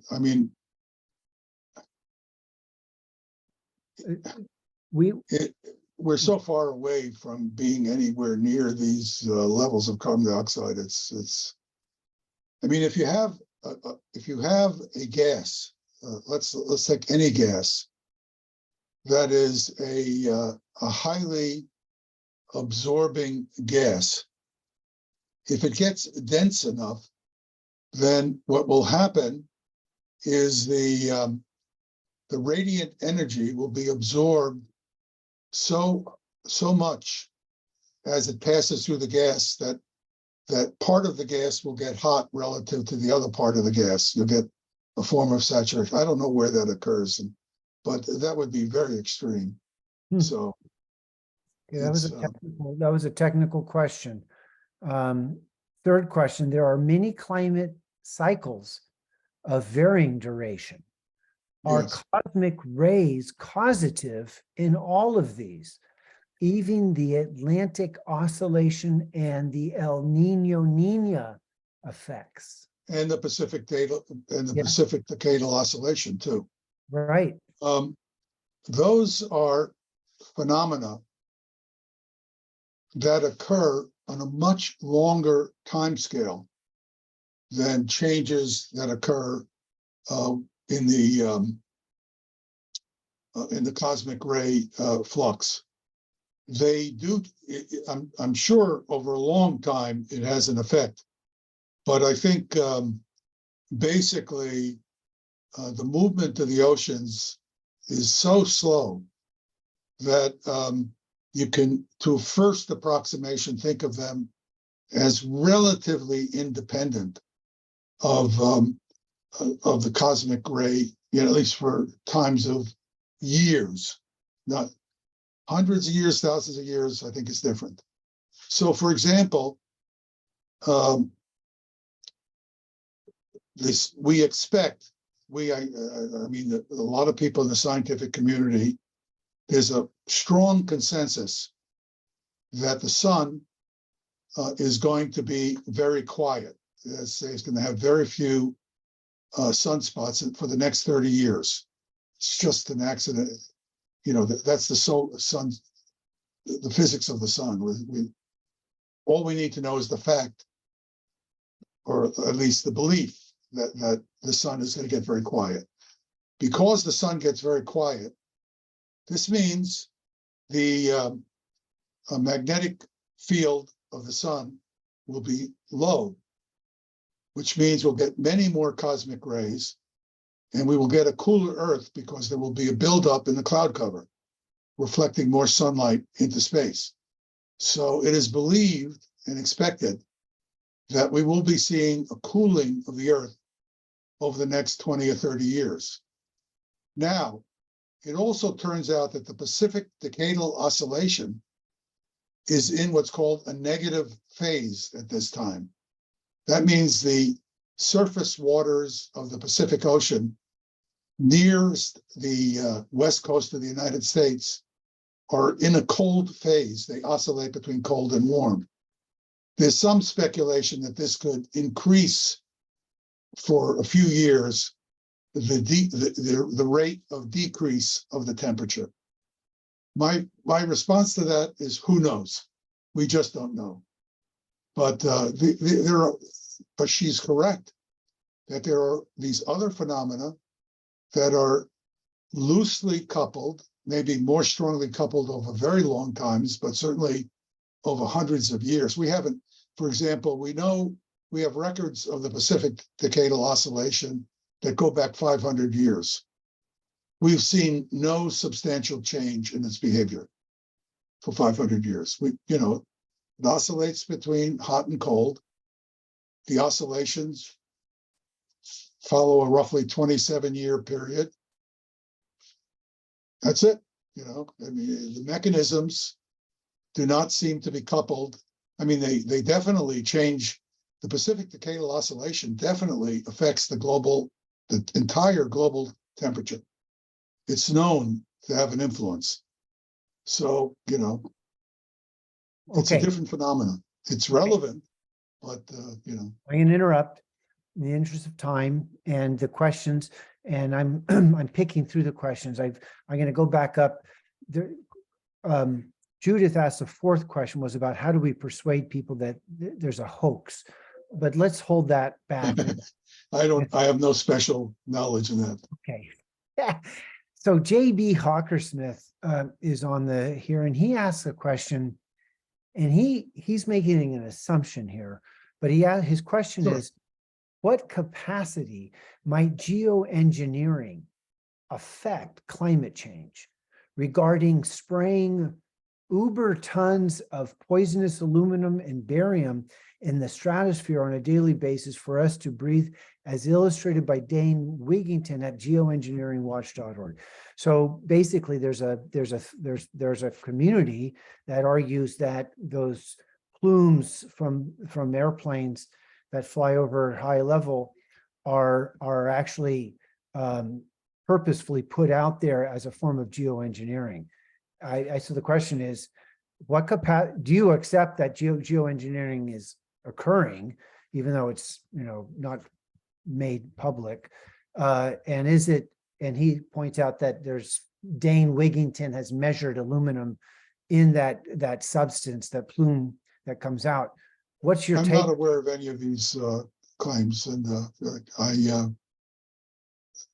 it's hard for me to believe that you would have these kinds of contaminants occurring in the atmosphere and no one would detect them. There's going to be somebody out there measuring properties of the atmosphere for some reason or other. It's hard for me to believe that it's going on without people knowing. Okay. That's what it's, but I don't know. No, that's okay. That's fair. Let's go back to our other questions. So Gerald Belsky at 657 asks, it's a long question. Since it is obvious that the man-made climate change theory is clearly wrong, how explain the promotion of this false theory by leading institutions?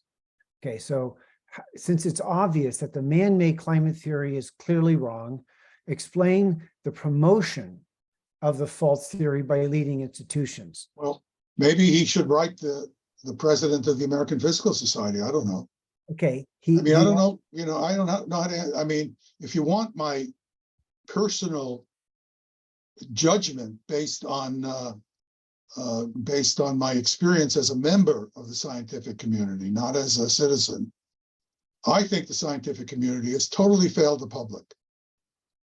I think the leadership in this community is not interested in doing their job as leading scientists. They talk about it, but when it comes down to doing something, they're totally unreliable. And I include the National Academy of Sciences. I had a president of the National Academy of Sciences write me a letter where he said, why don't you debate the meaning of the radar equation so that we can get a better understanding of why you found we're wrong. I mean, they did a ballistic missile defense study that shows the wrong radar cross-section, and thereby they made a technically provable incorrect recommendation to the Congress of the United States. And when I write the president of the National Academy, he writes to me and says, well, why don't you have a debate about the meaning of the equation? It's like saying, let's debate force is equal to mass times acceleration. This is the kind of joke we have for leadership in the community. So I can't answer your question. I can tell you why MIT is doing it. Okay. My alma mater. Money. They're doing it for the same reason that Exxon's doing it. They raised $6 billion on climate change. Right. It was good argument. Stanford's now gearing up to do that. Okay. So Gerald represents that he represents Lyndon LaRouche, who asserts basically that he argues against that industrialization has been a harm, and supports and it's pushing back against what he thinks are efforts to stop scientific progress. So let's just go on to Will Geary. Anyone else can look at the Q&A here. Will Geary asks a question. One, William Mann, I don't know who William Mann is et al. And others, claim that the medieval warming period never happened and that recent warming is unprecedented with his famous hockey stick graph. Okay. Michael Mann claims that his hockey stick has been verified. What is your take on the claim that today's warming is unprecedented? If it is, I'm not aware that Michael Mann is still claiming that his hockey stick is correct, quite frankly. If he is, he should be kicked off the faculty of Penn State. okay, I think All right, I'm on record on it. I don't know he is, but okay. Also, Chuck, Barbara has asked to speak. Barbara, please speak. Good call. Thank you, Gloria. Barbara, our panelist, one of our panelists has a question. Barbara, please go. Hi, Ted. Thanks for being with us tonight. I've got a couple of questions. So the first one is that the term climate is used in a lot of different ways. It seems like most of the time you've used this term to do with a very long period of time with average temperatures across the entire Earth. However, you also refer to the Arctic climate, which is obviously only a section of the planet. Would you call things like desertification climate change? yes, definitely. Our understanding of the Earth's climate is very crude. I mean, to talk about an average surface temperature is the ultimate crude measure of climate, because you can have no temperature change at all, and you can have a vast desert grow in one place and a rainforest grow in the other because of these shifts in the local climates, which are, at some level partially understood, but certainly not fully understood. So if you look up El Nino on the internet, and you look up, the National Oceanographic and Atmospheric Administration page on El Nino, they'll tell you, well, the El Nino state is in this state, and it means that, it's going to be more rain in the monsoon monsoon season in South Asia is going to be more intense or less intense. And we know that there are serious climate effects that are governed by these incredibly complex and not fully understood ocean oscillations. So that would be part of climate. So I'm talking in the most gross level. Now, for example, when I show data, let's say boreholes that are in the Arctic, I'm not trying to claim that you have the same behavior in what is now Montana. I'm just saying that on the average, the global behavior will somewhat follow that on a global scale. If you pick a specific location, it may be entirely different. What a lot of work in the climate research community has gone into verifying that these particular ice core areas are that the local weather was not drastically different in those regions when the ice cores were formed. That's why you have ice cores being drilled in Russia, in the Greenland, and the Antarctic. They're trying to correlate these things, and they're doing boreholes in the ground and all over the world because for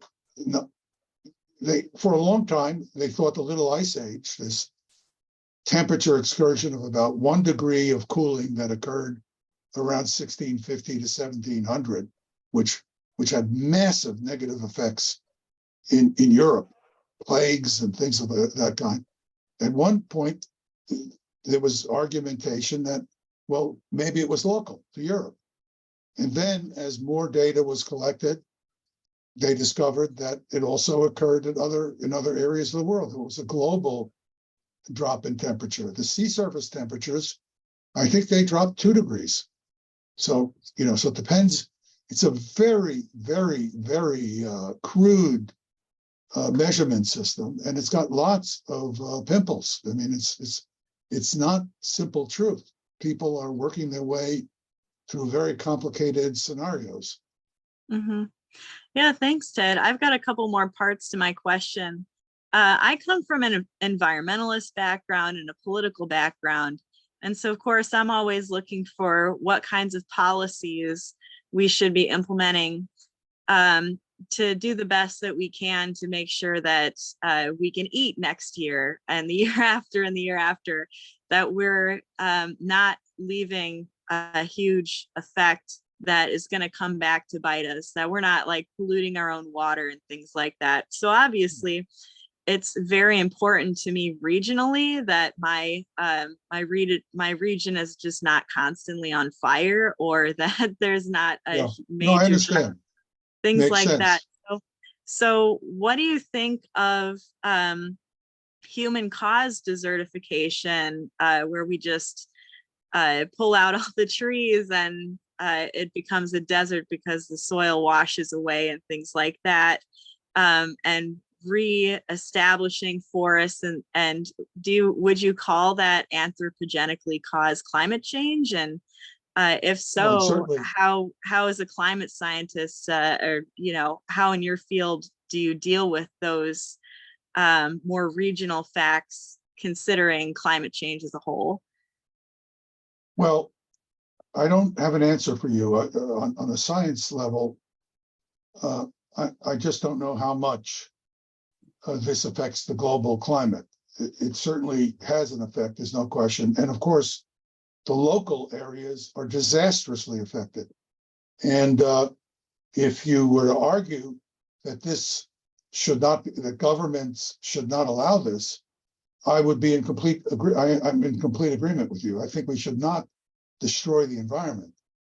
When I say, for example, that carbon dioxide is not playing a major role in causing the temperature of the planet to change, I'm not saying that burning fossil fuel is okay.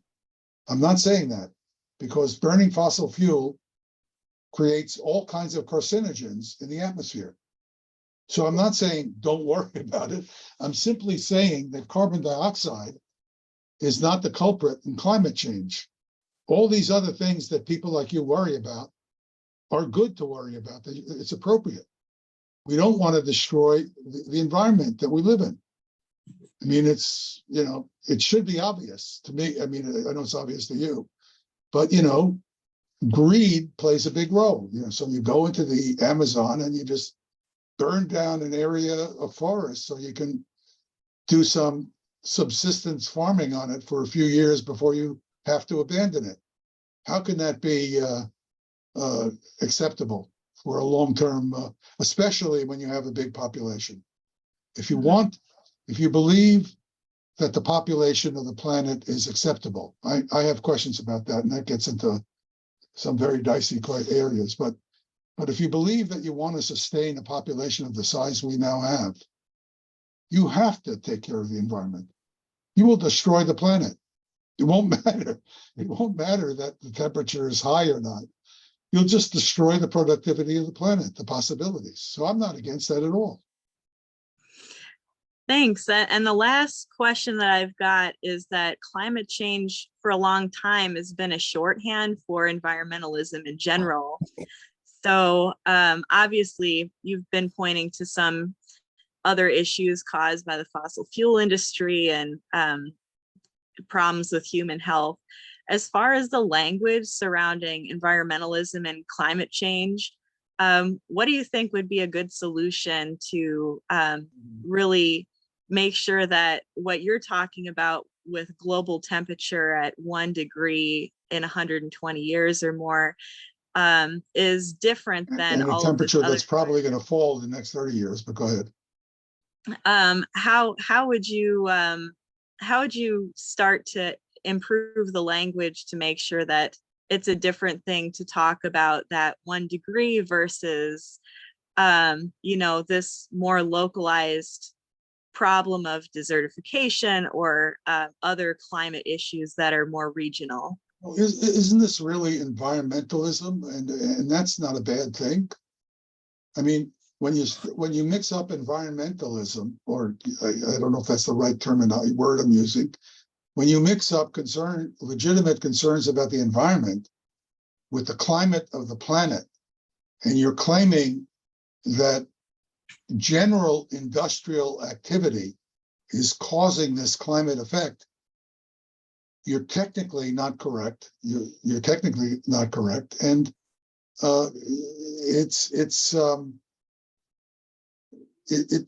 my guess, I don't know, it depends on the individual. My guess is this is driven by certain beliefs that certain groups of people have. I mean, there are some people, first of all, we're in a very strange cultural period in human history, I think. There's a very large number of people who feel impending doom is upon us. I do, but you know, the reason I do is I'm worried about nuclear weapons. I don't think we're going to burn up. I think the way things are going right now, there's a large chance, the biggest chance of large numbers of humans dying in the next decades is we lose control of the nuclear weapons and we have an accidental exchange of nuclear weapons. That, to me, that's much bigger than the question of temperature change. And I'm actually, if you ask policy, I'm very concerned that people are more focused on what they believe is a temperature change that has nothing to do with science than they are about nuclear weapons getting out of control and killing us all. You look at the discussion about the Russo-Ukrainian war. I follow that fairly carefully for obvious reasons because it's my business. You see these people saying, oh, Putin won't use nuclear weapons. I know it. He's a bluffing. Well, you want to bet the future of humankind on whether or not this person thinks is correct that Putin's bluffing? I don't think he's bluffing myself. But the cavalier discussion you see, you would not see that among the last generation of people who ended World War II. I knew a bunch of those people. I'm old enough to have been a young person when they were still alive and talking. And these people were really sobered up by what they saw in World War II. And we don't have that today. I'm not wishing for World War III, but we have a lot of punks out there who think you can just go ahead and call his bluff. You know, I'm hairy-chested, call his bluff. Well, you want to see hundreds or thousands of nuclear weapons used? It's incredible to me when I look at the cavalier behavior of people in the Biden administration.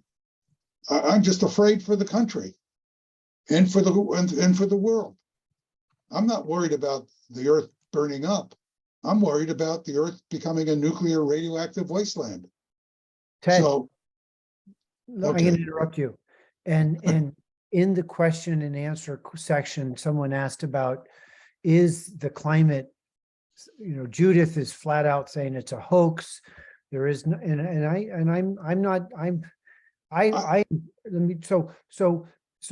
and the question was, is nuclear Hoax implies motive. I don't think it's a hoax. okay? I think it's a complicated set of different social and political groups and forces that are sort of smudging people toward this idea that climate change is forced by carbon dioxide. It's incredible irresponsibility and stupidity when I'm talking about Robert Rosner, the president of the American Physical Society. But it's not incredible stupidity for the average person in the street. Why shouldn't they believe that? They're told that day in and day out. Everything is carbon dioxide and climate change. Okay, So I don't think the average person's belief is because they're stupid or lazy or silly. It's the responsible leadership in the scientific community who's not doing the right thing. Okay, so I mean, Judith and I have gone at it on our discussion lists around this, and I accept what you say from the science that you've revealed through the graphs that the solar and intergalactic forces contribute. I can't make an argument against that based on what you've revealed. And John, who posts that that when you speak to your concern about nuclear war, that is the thing that can unify a left and right. That's what can bring, because Green Renaissance is about building a movement of unity to change. And one of these, and what you're doing for us is cutting through the fog of war. And the fog of war is, we don't really know what's going on, or and part of this, and as explained in the article that Green Renaissance is going to produce, which explains how the greenwashing and the climate change has been seized upon to manipulate the masses into a controlled situation. I mean, I don't really agree. I just don't think it's a thought out manipulation. I think there are lots of different groups trying to achieve what they believe are good objectives. I don't think they're necessarily good objectives, but and the net movement, the soup of different motivations has this movement where people are yelling carbon dioxide. Right. And if you're a politician today, you're not going to say carbon dioxide is not a problem. You get voted out of office. Right. No, I mean, no, I drank the Kool-Aid. I mean, I accept, I mean, that was the narrative. And so one of the things we struggle with is, where did this narrative get started? But let me just ask another question. And this is from Tom, who's posing that in order to read in the theory of that CO2 is the problem. So that's what we're being played. We're being, because of the problem of CO2, now the authorities have cause to socially engineer us away from petrochemical and toward lithium or some other means or whatever it is they're trying to do. Okay, he asks, to reduce CO2, do you think we should restrict the use and production of ammonia production for nitrogen fertilizer, which comes from, you need natural gas to form nitrogen, to reduce CO2? So there's this complicated element of the farmers in Holland, for example. So are you following the situation of the farmers facing in Holland? Farmers are in danger of losing their land, being forced to stop producing anything on it on account that they contribute to CO2 through all of the production of ammonia that's necessary to grow in that place. Does that make sense? Are you tracking? I don't think this is having an effect on the climate. Okay. It's not. It's just that simple. Look, I have a friend. I'm very fortunate because I have people in all walks of life who I'm friendly with. But one of these friends is a big time farmer. My wife was a farm girl. She came from Nebraska. And so we have these very good friends. Ted, I'm going to interrupt. We go to Nebraska and I sit there and I give them a hard time. I talk about, you're selling us Eastern, because the Midwesterners don't like the West Coast. And I tell them, oh, you're selling us this mad cow beef. We don't know the difference. And I talk to him, and he's a very smart guy and very sensible. And he tells me he's doing sequestration of methane with cows. So I say, why are you doing this, Tom? He says, oh, they're paying me to do it. I'm a businessman. That's what he says. He doesn't believe it does anything. So what? And shouldn't he do it? Why shouldn't he? Someone is paying him.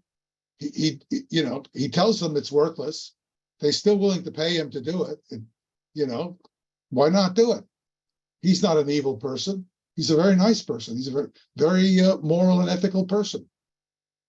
You got this. You create incentives for people to do things. Financial for business. Of course they'll do it. I wouldn't blame them. That's the Tom, problem of the decision makers, the leadership.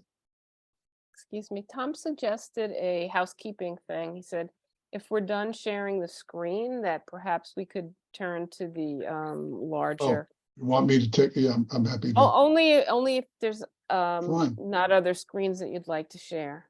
I'm off, Perfect. sorry. Hey, that's great. So let's go back to the Q&A. There's some great questions. I just want to go back on the, you know, at some point, JB Hawkersmith came back. You know, let me see. Oh, JB's question, that was in the Q&A. Maybe he posted it in chat. In any case, JB's piece got, JB Hawkersmith asked the question about the aluminum and in the atmosphere, and pointed to Dane Wigginton's work at geoengineering.org.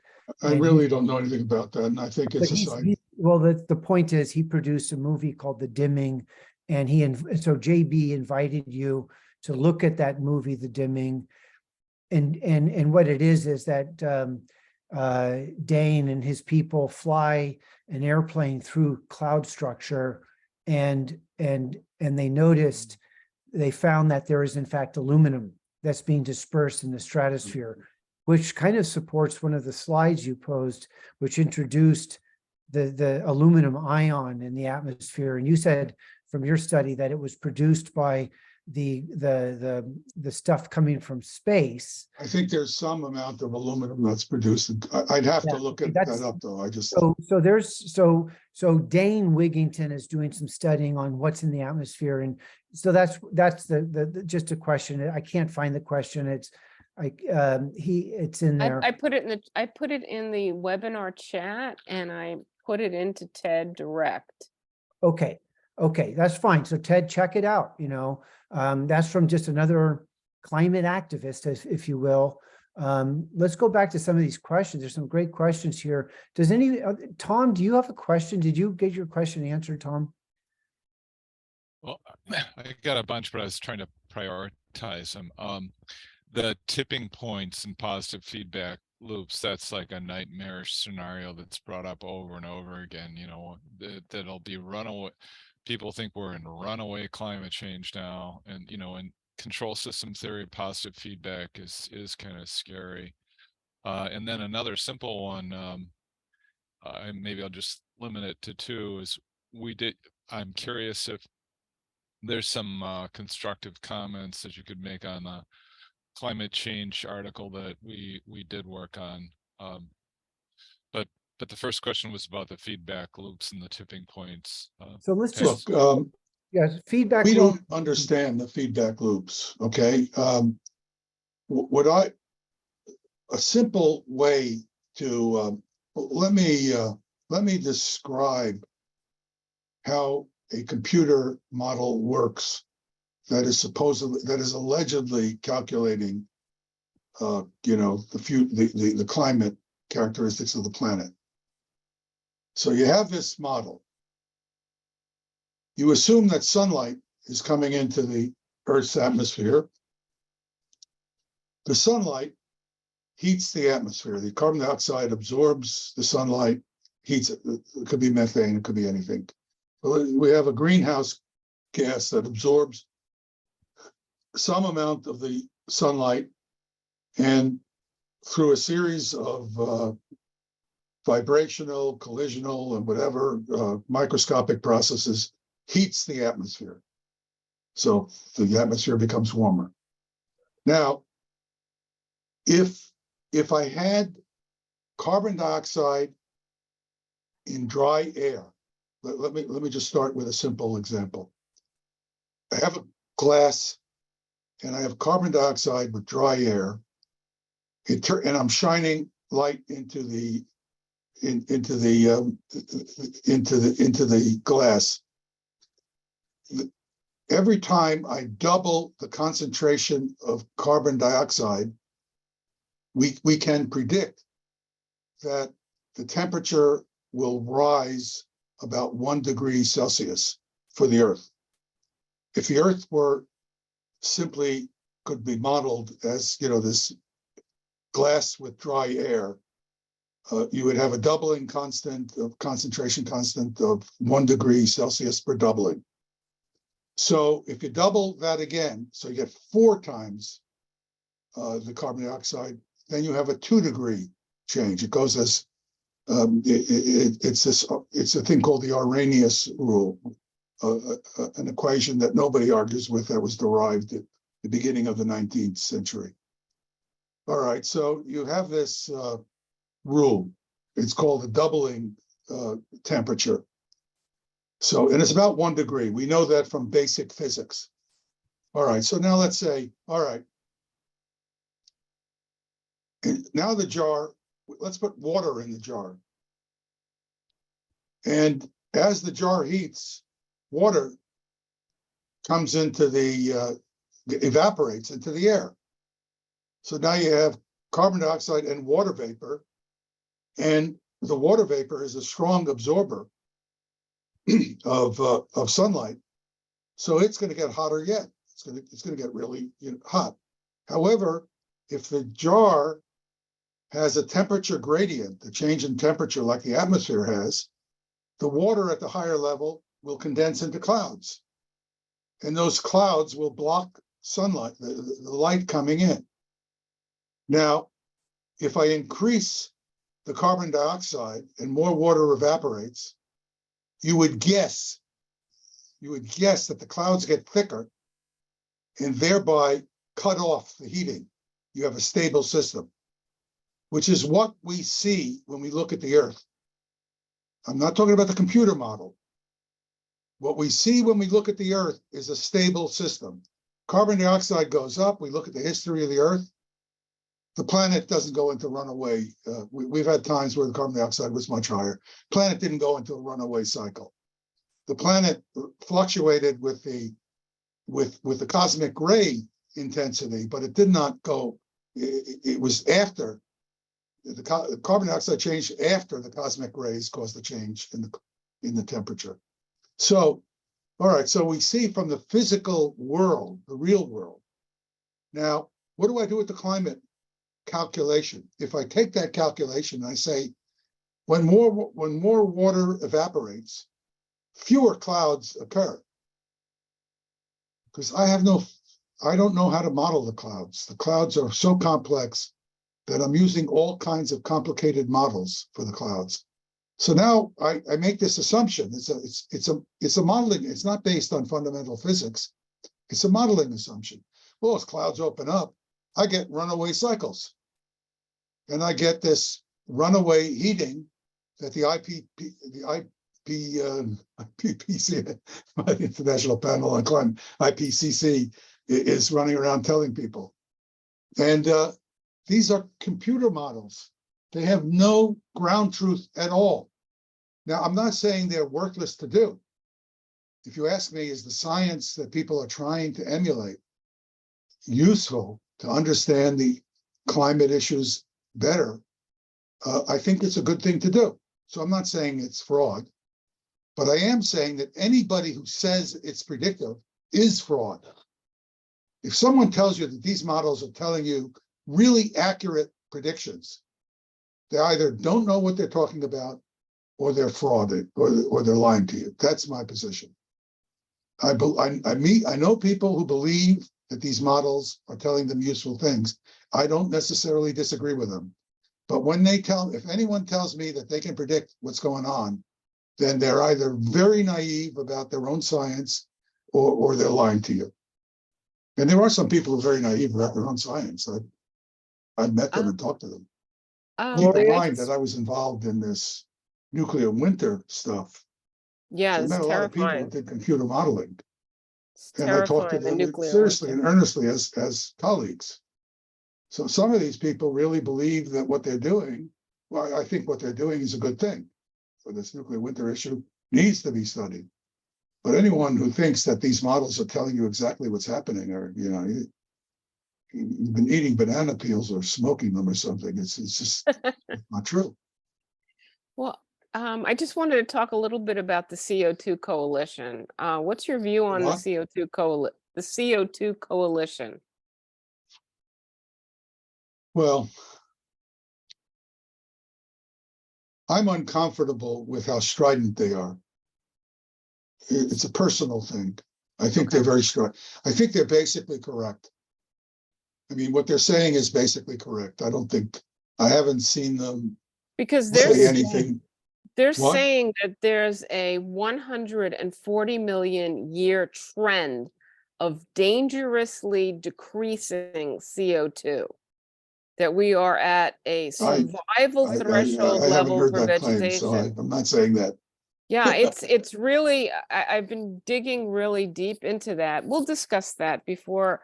I mean, you'd have to Again, look I at just each- want to take a step back. You know, a group of us I do here think are they're putting strident. together a paper, and we'll present it to you, and give you a Well- chance to take a look at the paper. Right now, Jeremy and I are going back and forth a lot with it. And when we get it to, I guess, where it needs to be, if you could, you know, take a look at it and just make Well, sure you know, that, the person you might want to talk to is Will Happer. okay, Will Happer is a member of and Will Happer is a first-class scientist. And I have absolute confidence in his honesty. He's at Princeton. okay. And he's a member of the CO2 coalition. So Yeah, their stuff seems real good. I was he's really not going to defend them if he thinks it's wrong. good. What's the Yeah. mission of the CO2 coalition, Gloria? Well, it's to save the people from the people who are trying to save the planet. So save the people from tyranny? Well, not only that, but also what Ted and I discussed is, you know, this movement to deindustrialize countries that have achieved a certain level of comfort, and to prevent the growth of the global south by denying them the ability to have cheap energy, and the movement to increase the reliance on nuclear energy, and both Ted and I have some issues with nuclear energy. Ted, would you like to go into the negative views on nuclear energy, or is that another topic?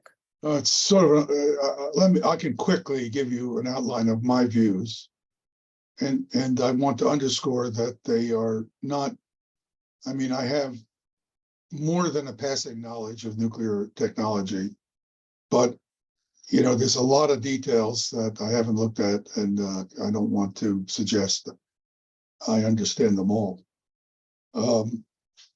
I am generally reserved about a world with much more dependence on nuclear power. Part of the reason for that has to do with the community that does nuclear energy, a large part of that. I think that there's been a lot of mythology about nuclear technology that just like there's a lot of mythology about CO2 or other things. And that makes me worried about what you can believe when these people get in positions where they're not watched very carefully. And if you, nuclear power was supposed to be so cheap and that you wouldn't even have your energy metered. That was you all probably remember statements like that. It's actually enormously expensive. It may be worth the expense if it does gives you an alternative energy source. That's another debate that I'm not suggesting we have now. But it certainly never was going to be too cheap to meter. And the only reason it's affordable at all is because the governments of the United States, Russia, and other places have subsidized the nuclear industry to a fantastic level in order to produced this and this technology basically because the government is interested in nuclear weapons. There's nothing wrong with diverting the military technology to a peaceful use as well.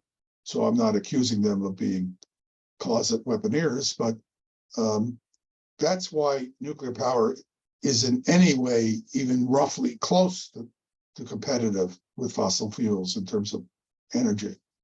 The idea that it's totally safe, we've seen that it's not totally safe. Now, is it not totally safe because of the technology? I'm actually not so sure. I think if you did the technology properly, you could probably make it very safe. So if you ask me, but look at Fukushima. Why would you put the backup generators at the sea level rather than putting them up on a high hill where they wouldn't get drowned if you had a tidal wave? Because it's more I money can tell to you why. build them. It's expensive, Right. so they're saving money. Why would you have a runaway situation at Chernobyl? Well, because the people don't respect how dangerous these reactors are. And they're fooling around with a system that has a positive activity coefficient, which they never should have designed into the system. And they didn't understand, and they didn't respect the danger. That's why you had Chernobyl. Why did you have 3 Mile Island?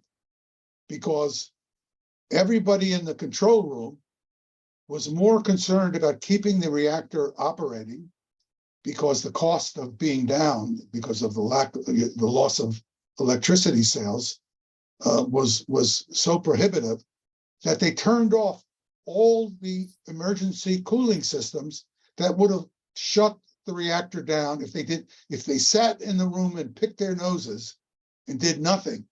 3 Mile Island would not have occurred.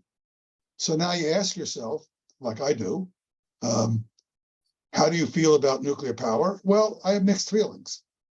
I think the technology probably could be made to work, as I say, probably, but I have real doubts about the human oversight and the cultures that work on these systems. So I'm not enthusiastic about it. Not to mention, of course, every watt of power you generate, you're producing plutonium that can be diverted at some future time to make nuclear weapons. It's just not it's not a power source that is free of problems. Is it less dangerous than the alternative? Probably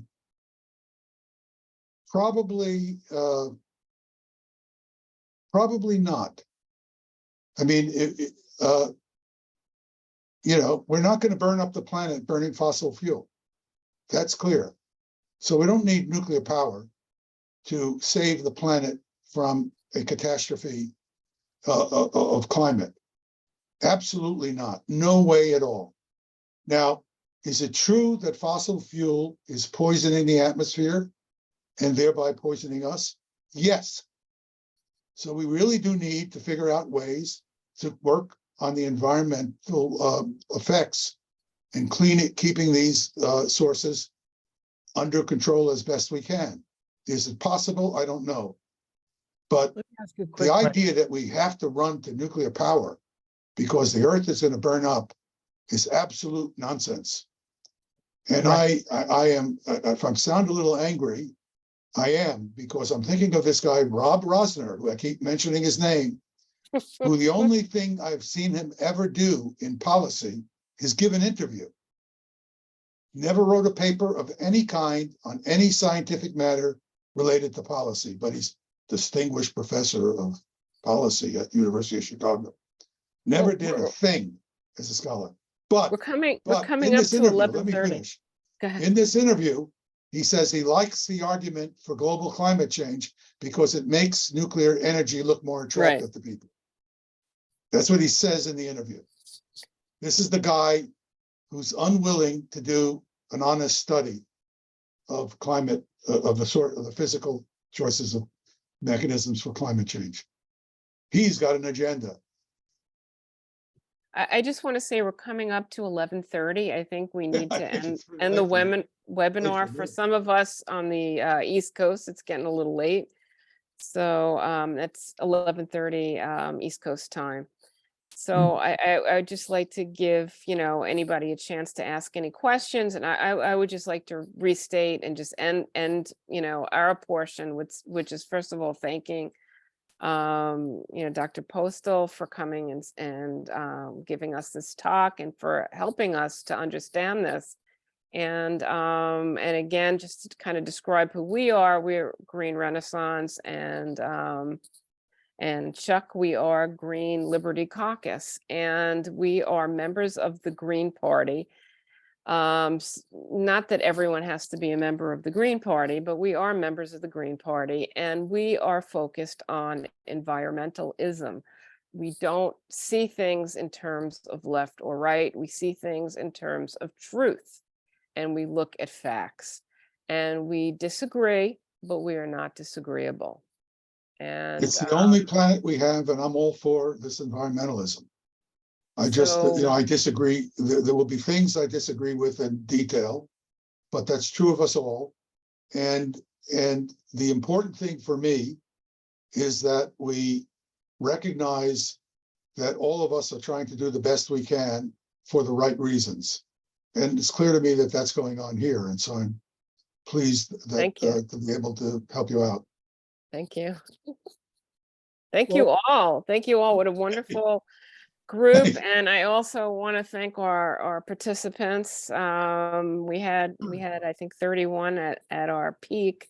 And we had some problems advertising this, and we had some problems live streaming it, but we hope to improve on these things and be able to, really get them out there. And hopefully when this, goes on our YouTube channel, people who weren't able to tune in because of the time will be able to see it.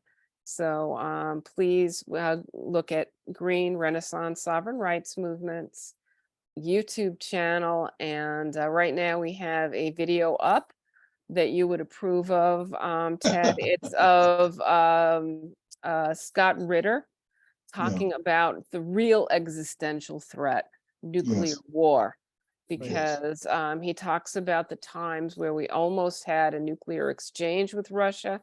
And these were times that were a lot more sober than right now. Right now, it's a really heated situation. And this is something Jeremy and I also talk about very often. Yeah. And it's very disturbing. So anyway, so this will be our second video up next to Scott Ritter talking about nuclear war. Well, Yeah. thank you very Thank much you, for inviting everyone. me. I hope Good. I was helpful. Any Let's really last do. things? Chuck? I would just add that it would be great if we could try and get more exposure, for Ted, because I think it's so important for so many people to hear what he has to say. Yeah, it's become this kind of dogma, including on leftist groups, and I think it channels activism away from where it should be. So we could perhaps brainstorm ideas about how we can get more exposure for Ted, because he's We such will. an eloquent, such a so knowledgeable on this topic. And I think explained things very well and had a very balanced and reasoned assessment. So I don't know, maybe we can organize more webinars or stuff like, others may have better ideas how we could get his ideas more out there. Well, I'm hoping when we have our article published when it's up to CovertAction magazine standard, and we get Ted to take a look Yeah. at it, that maybe we could And reconvene hopefully we and- could face and go over pushback it. there, because this topic, there are a lot of people who it's such dogma that it's like heretical when you challenge it, especially I think like in left-wing circles, and you have like, Chomsky in some circles like the God, and if he says something, you can't go against it, because he really promotes this line about climate change. And I mean, in the past, he's a really brilliant guy who's done important things, but when he pushes this, if you're going against him, and I think that the dominant narrative you get like ridicule, some people will just ridicule you instead of, so hopefully we'll be able to get it published. We won't have what happened to Ted happened in this case, but it could be hard to get it published. in Well, we some have, outlets. we'd love to do it with Covert Action Yeah, we'll magazine, try. because you guys Hopefully we are should our be able to get it favorites. Published, but But if know, yeah. not, there are other publishers that will have Yeah. no problem with it, especially with Jeremy's excellent editorial look at it, and Ted's ability to keep our feet to the fire and make sure that we don't go in any wrong direction. Whatever. Well, let's, Well, why don't we call it an evening? Gloria, Yes. And thank you all, because you've got to be more tired than I am. It's hey, 8:30 for me. good night. You're, Ted. you're doing great from your trip from Europe. You really, you know, I you was- recovered you- real you fast. didn't see me earlier today. Well, let's close down let's end the recording. Can you stop the recording, Gloria? Sure. Okay. It is. It's, this is, it,